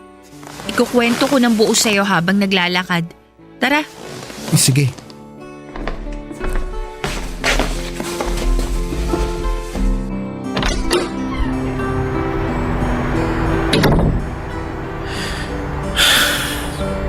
Kung kailan ka komportable magkwento, ready ako makinig. Okay, para matuldo ka na tong issue na to. Sasabihin ko sa'yo yung totoo. Yung sinabi ni Ma'am Tina sa'yo na may lalaki akong kasama sa bahay? Oo, meron nga. Di may boyfriend ka nga nung naging tayo? Teka, hindi pa ako tapos. May lalaki nga sa bahay pero hindi ko naman siya boyfriend. Wala kaming relasyon. Pinipilit lang ni Mama na maging kami kasi mapera yung lalaki. Ah, okay. Pero sabi ni nanay, sabi raw sa kanya ng mama mo magka-live-in daw kayo nung lalaki. Nababagalan kasi si Mama sa mga nangyayari. Kasi nga, hindi ko gusto yung lalaki kaya nabaliwala yung panliligaw niya sa akin. Doon naisip ni Mama na pagtabihin kami sa kwarto. Ang gusto ni Mama, mabuntis ako nung lalaki. Asang-asa talaga siya. Ha? Grabe naman yung mama mo. Hindi ko alam na ganyan pala sa'yo si tita. Hayaan mo na, matagal na yon. Ang importante, yung tayo ngayon. Nakakalungkot. Ang malas natin sa mga nanay natin. Yakapin na lang kita para hindi ka malungkot. Ang sarap naman ng yakap na yun. Ay, pasensya ka na sa nanay ko ah. Ano ka ba? Walang kasalanan si Ma'am Tina. Pinoprotektahan ka lang ng nanay mo. Sa totoo lang, si Mama talagang may kagagawa nito. Nung nalaman niya kasing tayo na, kulang na lang magliyab siya sa galit. Gusto niya talaga tayong sirain. Mas gusto niya yung pangit na yun. Kasi nga mapera. Hayaan mo. Patunayan na lang natin sa kanila na hindi tayo nagkamaling piliin ng isa't isa. Tama. Ay, nga pala. Sabi ni Mama, nakausap niya raw si Ma'am Tina. Naglayas ka raw sa inyo? Ah, oo eh. Nung nag-usap kasi kami sa classroom, pinapili ako ni nanay. Hiwalayan daw kita o kalimutan ko na lang na nanay ko siya. Para wala nang gulo, lumayas na lang ako. Doon ako nakituloy sa uncle ko. Naalala mo yung naikwento ko sa'yo na matandang binata? Oo, naalala ko siya. At least hindi na siya mag-isa kasi nandun ka na. Oo nga, kahit paano may makakasama na siya pansamantala. Tinanong niya nga ako kung gusto ko magtrabaho sa pinapasukan niya eh. Naghahanap daw kasi sila ng mabilis mag-type sa computer para mag-encode ng documents nila. Pag nagkatrabaho ka ba, mawawalan ka na ng oras sa akin? Naku hindi, lagi pa rin ako magre-report sa'yo. Lagi rin tayo magde-date tuwing day off ko. Pwede rin naman napuntaan kita pagkatapos ng trabaho. Bahala na. Uy, huwag ka nang magtampo. Sige, hindi ko na lang tatanggapin yung offer ni Uncle para lagi tayong magkasama. Talaga? Promise? Promise. Salamat ah. Medyo nagiging dependent na kasi ako sa'yo eh. Parang mababaliw ako kapag wala ka. Ako rin eh. Dependent na ako sa'yo. Sana lahat mababaliw pag nawala ako, no? Si nanay kasi kaya mawala ako eh. Si Mama kasi eh. Pinag-initan tuloy ako ni Ma'am Tina. Dati sobrang paborito ako ng nanay mo. Umabot pa nga sa puntong gusto niya akong ampunin nung nagka-problema parents ko. Naalala ko yun. Pero hindi ako pumayag kasi ayoko magkaroon ng stepsister. Sus, stepsister ka dyan. Ang sabihin mo, crush mo ako dati pa. Kaya ayaw mong maging magkapatid tayo. Lo, hindi ah. Promise, kapatid lang talaga turing ko sa'yo dati. Sana kasi hindi mo ko tinitigan ng malagkit habang nagsasayaw ka nun. Para sana di nahulog loob ko sa'yo ng husto. Gusto mo ba? Sayawan kita habang nakatingin ako sa'yo? Kung naging balita sa mga kaganapan sa bahay namin. Hindi ko alam kung kumusta na nga ba ang pamilya ko. Hindi ko alam kung maayos ba sila at nakakakain ba sila ng tamang oras. Hindi ko rin masabi kung nami-miss ba nila ako gaya ng pagka-miss ko sa kanila. Gustong gusto ko silang i-chat pero pride ko nang pumipigil sa akin na gawin ang mga bagay na yon. Dahil ayaw kong maghiwalay kami ni Stella. Barangay Love Stories. Barangay Love Stories. Ilang linggo na akong nakikituloy noon sa bahay ni Uncle na matandang binata, Papa Dudut. Ni hindi ito nagtanong ng rason kung bakit ako naroon. Akala ko tuloy ay tuloy-tuloy na gano'n na yon. Pero isang araw ay naintriga na siguro siya ng husto. Kaya hindi na niya napigilang tanungin ako. Tawang-tawa ang uncle ko matapos kong sabihin sa kanya lahat ng mga nangyayari at sagutin lahat ng mga tanong niya sa akin. Ang sabi ni uncle ay wala raw siyang maipapayo para masolusyonan ang mga pinagdadaanan ko ng panahon na yon. Lalo na pagdating sa mga naikwento ko sa kanya tungkol kay Stella. Hindi raw kasi siya nakaranas na mahalin ng isang babae. Isa lang daw ang alam niya at yon ay ang sinasabing a mother knows best. Sigurado raw siya na alam ni nanay ang ginagawa nito. At meron itong magandang rason para maging ganon ang tingin niya sa relasyon namin ni Stella. Maganda ang kwentuhan namin ni Uncle noong mga oras na yon. Ang mas nagpaganda pa sa araw na yon ay binigyan ako ni Uncle ng pera na pang-allowance. Pasasalamat niya raw sa pagbabantay ko sa bahay tuwing wala siya. Ang hindi niya alam ay tuwing may pagkakataon ako ay ginagawa naming pwestuhan ni Stella yung bahay niya. Hindi ko iniintindi lahat ng mga sinasabi sa akin ni Uncle tungkol sa pagmamahal sa akin ng nanay ko. Sayang lang ang oras ko kung sakali. Sigurado kasi ako na ayaw lang talaga ni nanay na maging masaya ako kay Stella. Masaya akong nakikituloy sa bahay ng uncle ko at libre na lahat, may allowance pa ako. Yung mga sitwasyong umaayon kung paano ko pinaplano. Wala na akong mahihiling pa ng mga panahon na yon. Hindi ko naman akalain na totoo pala yung sabi-sabi, Papa Dudut, na kapag masyado ka raw masaya, hintayin mo lang, hindi magtatagal ay malulungkot ka na.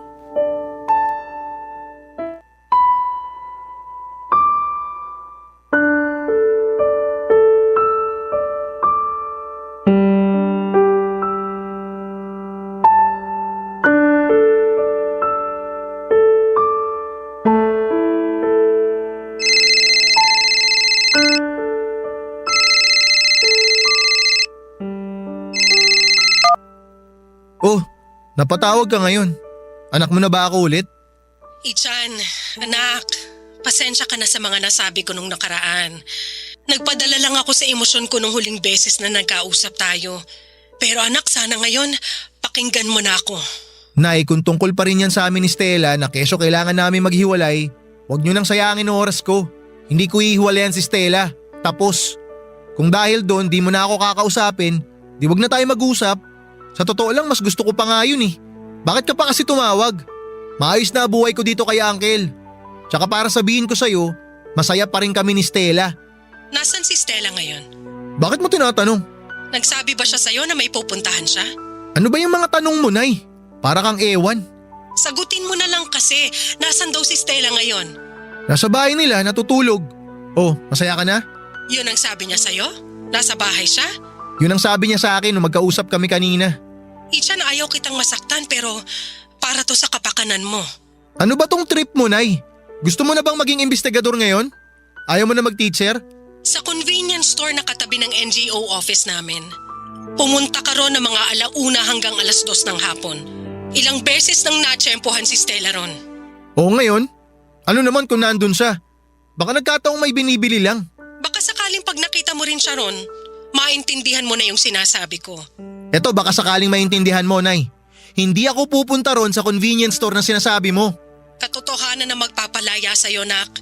Ang katotohanan lang dito ay yung katotohanan na gusto ko ng ibabatong tawag na to. Kailan ulit kayo magkikita ni Stella? Pakialam mo ba? Sagutin mo na lang yung tanong ko, kailan kayo magkikita ulit? Mamaya, pupunta siya rito. Pinupuntahan ka niya dyan sa bahay ng uncle mo? Oo, madalas. Pag nasa trabaho si Uncle. Bakit ba? May ipapadala ako ngayon sa messenger mo, ha? Ano naman niya ipapadala mo? Mga picture ni Stella. Wow, may papik pa. Fingerprints niya meron ka, Nay? Bakit di ka pa magpulis? Ayan, nasend ko na.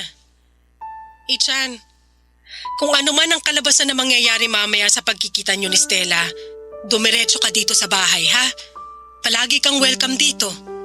Miss ka na namin ng mga kapatid mo, pati ng tatay mo. Sige na, sige na. Ibababa ko na to.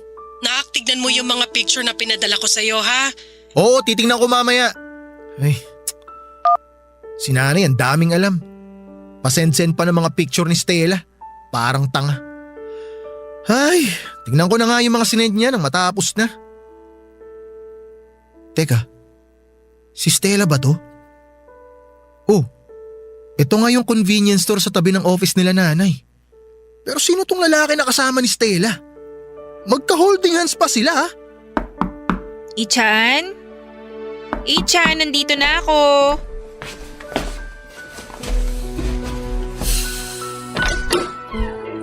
Pasok ka. Salamat. Ano, nasa trabaho uncle mo? Oo. Excited na ako. Nakaligo ka na ba? Lika na para makarami. Tamang-tama. Marami rin akong gustong itanong sa'yo ngayon. Ha? Anong ibig mong sabihin? Eto, tingnan mo. Ano yan? Tingnan mo ng maigi. Imposibleng di mo mamukaan yan. Patingin nga. Oh, tingnan mo lang. Huwag mo hawakan phone ko. Mamaya bigla mong ibato eh. Ano Stella?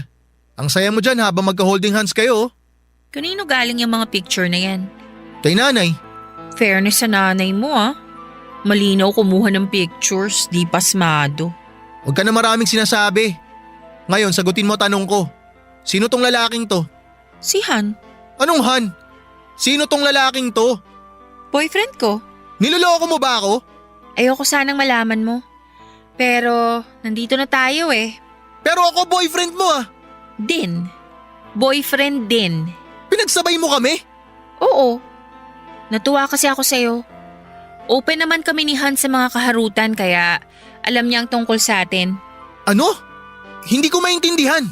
Open ang relationship namin.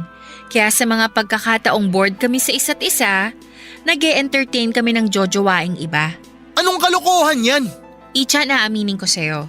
Hindi kita sineseryoso at lalong hindi kita minahal. Gusto ko lang yung mga ginagawa natin kasi may thrill. Pumapayag ka sa lahat ng mga gusto ko. Pero hanggang dun lang yon. Kasi kahit na anong gawin mo, hinding-hindi ko siya iiwan para sa'yo. Papadudot pagkatapos sabihin ni Stella sa akin yung mga sinabi niya. Pinilit kong hindi indahin hanggang makaalis siya. Pinakita ko sa kanya na kahit medyo naguluhan ako noong una ay naiintindihan ko naman yung punot dulo. Ginusto lamang niya ng pampalipas oras at nagkataong ako yung napili niya na gawing intermission number niya. Pagkalis ni Stella sa bahay ni Uncle ay napansin ko na hindi ako mapalagay. Posible siguro kasi dahil hindi ko alam kung paano ko ba ilalabas yung halo-halong emosyon na nararamdaman ko ng mga oras na yon. Balisang-balisa ako at hindi ako mapakali. Gusto kong umupo at gusto ko ring humiga at iniisip kong tumakbo ng sobrang bilis hanggang sa mag-collapse ako. Inisip kong umakyat sa bubong tapos ay tatalon ako na ang una ay ulo. Gusto ko na magpasagasa basta ang dami kong naiisip. Pero wala naman akong ginawa sa mga naiisip ko na yon. Hindi rin ako maiyak. Siguro'y sobrang pinigil ko yung mga luha ko na tumulo noong kaharap ko pa si Stella. Kaya nung mismong oras na gusto ko nang bumuhos ay ayaw nang tumulo na mga luha ko. Sa kalagitnaan ng pagiging balisa ay naalala ko yung sinabi ni nanay noong tawagan niya ako sa telepono. Ang sabi niya kung anuman ang mangyari sa pag-uusap namin ni Stella ay umuwi ako sa bahay namin. Yun nga ang ginawa ko, Papa Dudut. Sinunod ko ang payo ng nanay ko na umuwi. Pagka-uwi ko sa bahay ay dumiretso kagad ako sa kwarto naming magkakapatid. Medyo nagtaka pa nga ako kasi nga ang akala ko ay wala nang pakisakin ang mga kapatid ko pero meron pa pala. Noong makita nila ang kalagayan ko ay kusa na silang lumabas ng kwarto para mapag-isa ko at magkaroon ng privacy. Hindi ko alam kung ilang oras akong umiyak noon. Ibinuhos ko ang lahat ng galit at sama ng loob ko sa pag-iyak hanggang sa makatulog na ako. Nagising ako dahil sa katok at tawag ni nanay sa pintuan, Papa Dudut.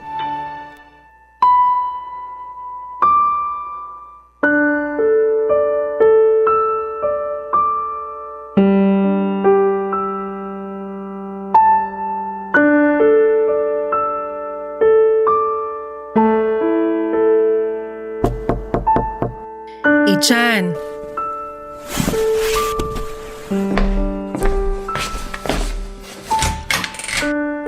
O, kain na. Mamaya na ako, Nay. Ay naku, alam ko na yan ang isasagot mo kaya dinalhan na kita ng pagkain. Dito mo na kainin para hindi ka na lumabas ng kwarto. Maupo ka na dito sa kama. O, ilalapag ko na dito ang pagkain mo, ha? Nay, sorry. Sorry sa mga nasabi ko sa'yo. Sorry kasi iniwan ko mga kapatid ko rito sa bahay.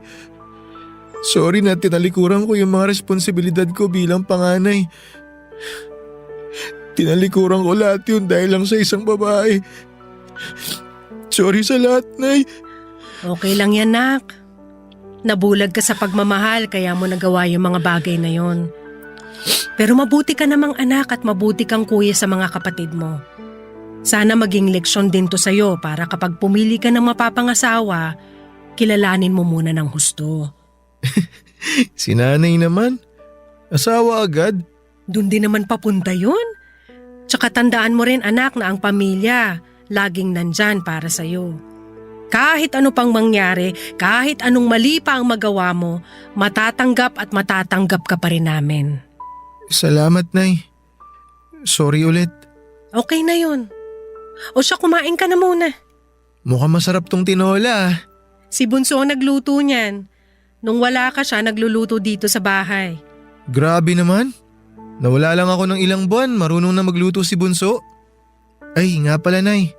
Salamat sa mga picture na pinadala mo sa messenger ah. Sana pala nakinig na ako sa mga sinabi mo sa akin nung nagkausap tayo sa classroom. Ang tanga-tanga ko. Huwag mo nang sisihin ang sarili mo. Naiintindihan kita. Tulad nga ng sabi ko kanina, nagmahal ka kaya nabulag ka. Ang maganda ngayon alam mo na. Ibang klase pala trip nun ni Stella sa paikipagrelasyon. Anong ibig mong sabihin? Yung lalaki dun sa picture na pinadala mo sa akin, Nay.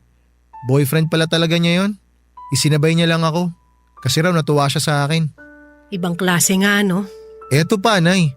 Alam nung lalaki na boyfriend din ako ni Stella. Ha? Anong kalokohan yan? Open relationship daw yung meron sila eh. Kaya pwede sila magkaroon ng jowa na iba habang sila pa. Ano na bang nangyayari sa mga kabataan ngayon? Di ba nga nabanggit ko sa iyo yung sinabi ng nanay niya sa akin na may ka-live-in pa si Stella na nakatira sa kanila nung naging kayo? Tinanong ko rin siya tungkol dyan, Nay. Siyempre nag-deny. Pinalabas pa niya na yung mama niya ang kontrabida sa love story namin. Siya naman pala talaga yung Makati. Ay, nabanggit nga rin sa akin ng mama niya na hindi raw talaga tumatagal si Stella sa isang lalaki. Akala nga raw ng mama niya, makakatuluyan na ni Stella yung ka-live-in niya. Pero ang pinakamagandang nangyari dito, nakaahon ka bago ka patuluyang lumubog ng husto sa maling relasyon na meron kayo. Oo nga, Nay. Sana talaga nilawakan ko pa yung pag-unawa ko. Sana talaga inintindi kita. Sorry, Nay ah. Kung nakinig lang agad ako sa'yo, hindi sana aabot sa ganito. Huwag mo nang isipin yun. Pasensya na, Nay ah. Imbis na pakinggan kita, pinag-isipan pa kita na masama. Tama na nga yung kahihingi mo ng pasensya, okay na yun. Nahihiya kasi talaga ako sa mga nagawa ko sa inyo ni tatay. Sabi ko nga sa'yo, huwag mo nang isipin yun. Hindi rin galit ang tatay mo sa'yo. Ang pinaka-importante ngayon, nandito ka na ulit. Umuwi ka na. Yung pamilya natin, buo na. Papadudod kinabukasan ay nagkita pa kami ni Stella sa huling pagkakataon. At doon na namin opisyal na tinapos ang lahat, pero bago nangyari yon ay pinagbigyan pa niya ako sa aking kahilingan. Ito ay ang makita ko siyang magtanghal na kasama ako. Hindi ganong kadali ang pag-move on ko kay Stella, pero naging supportive ang pamilya ko. Ginabayan din akong maigi ng mga magulang ko at naging klaro na sa akin ang lahat na mga nangyari. May mga basihan pala si nanay kaya gano'n na lamang yung gaano niya kaigting na paghiwalayin kaming dalawa ni Stella. Yung mga kapatid ko naman na kaya pala umabot sa punto na parang wala silang pakialam sa akin ay nagselos pala sila ng malalim.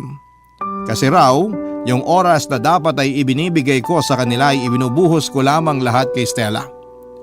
Pagkatapos naming magkaayos ni nanay ay sinikap kong bumawi sa mga kapatid ko. Lahat ng mga napalagpas naming pagkakataon ay sinikap naming mabawi lahat ng yon. Nang mga panahon na yon ay doon ako kay Uncle tumutuloy at may mga magagandang nangyari daw sa bahay namin. Na-promote si nanay bilang project director sa NGO na pinagtatrabahuhan niya. Habang si tatay naman mula maintenance ay ginawa siyang taga-operate ng makina sa factory. Gumaan ang trabaho ni tatay at mas tumaas pa ang sahod kumpara sa dati. Nag-apply ako bilang encoder sa kumpanya na pinapasukan ng uncle ko. Noong matanggap ako ay inoferan ako ng management na ilipat sa bagong branch nila sa Cainta. Tinanggap ko kaagad, papadudot. Bukod kasi sa mas mataas ang sahod ay pagkakataon ko na rin yon na malayo kay Stella para makapag-move on na ng tama. 4 na taon na ang nakalipas. Ramdam ko na hindi pa rin ako handang pumasok muli sa isang relasyon. Kung magiging handa man ako ay sisiguraduhin kong hindi siya kagaya ni Stella. Pero sa ngayon ay work muna ang priority. Saka na yung mga relasyon at mag-iipon din muna ako para may pantulong ako sa pamilya. Maraming salamat po sa pagbabahagi ng kwento ko at nakagagaan po ng loob na may programa tulad ng Barangay Love Stories na handang pakinggan ang kwento ng mga kabarangay na tulad ko po. Ako po ay palagi naghihintay ng mga bagong upload ninyo sa Spotify. Madalas din ay binabalikan ko ang mga kwento ninyo online. Maraming salamat po sa inyo, Papa Dudut. At pagpalain po kayo, Papa Dudut, at lahat ng bumubuo ng Barangay Love Stories sa Barangay LS 97.1 Forever. Ako po ang inyong forever na kapuso at kabarangay at lagi nakasubaybay sa inyong programa, Ichan. Nagustuhan ng iyong napakinggan? Ituloy yan via live stream sa www.gmanetwork.com/radio. Barangay LS 97.1 Forever!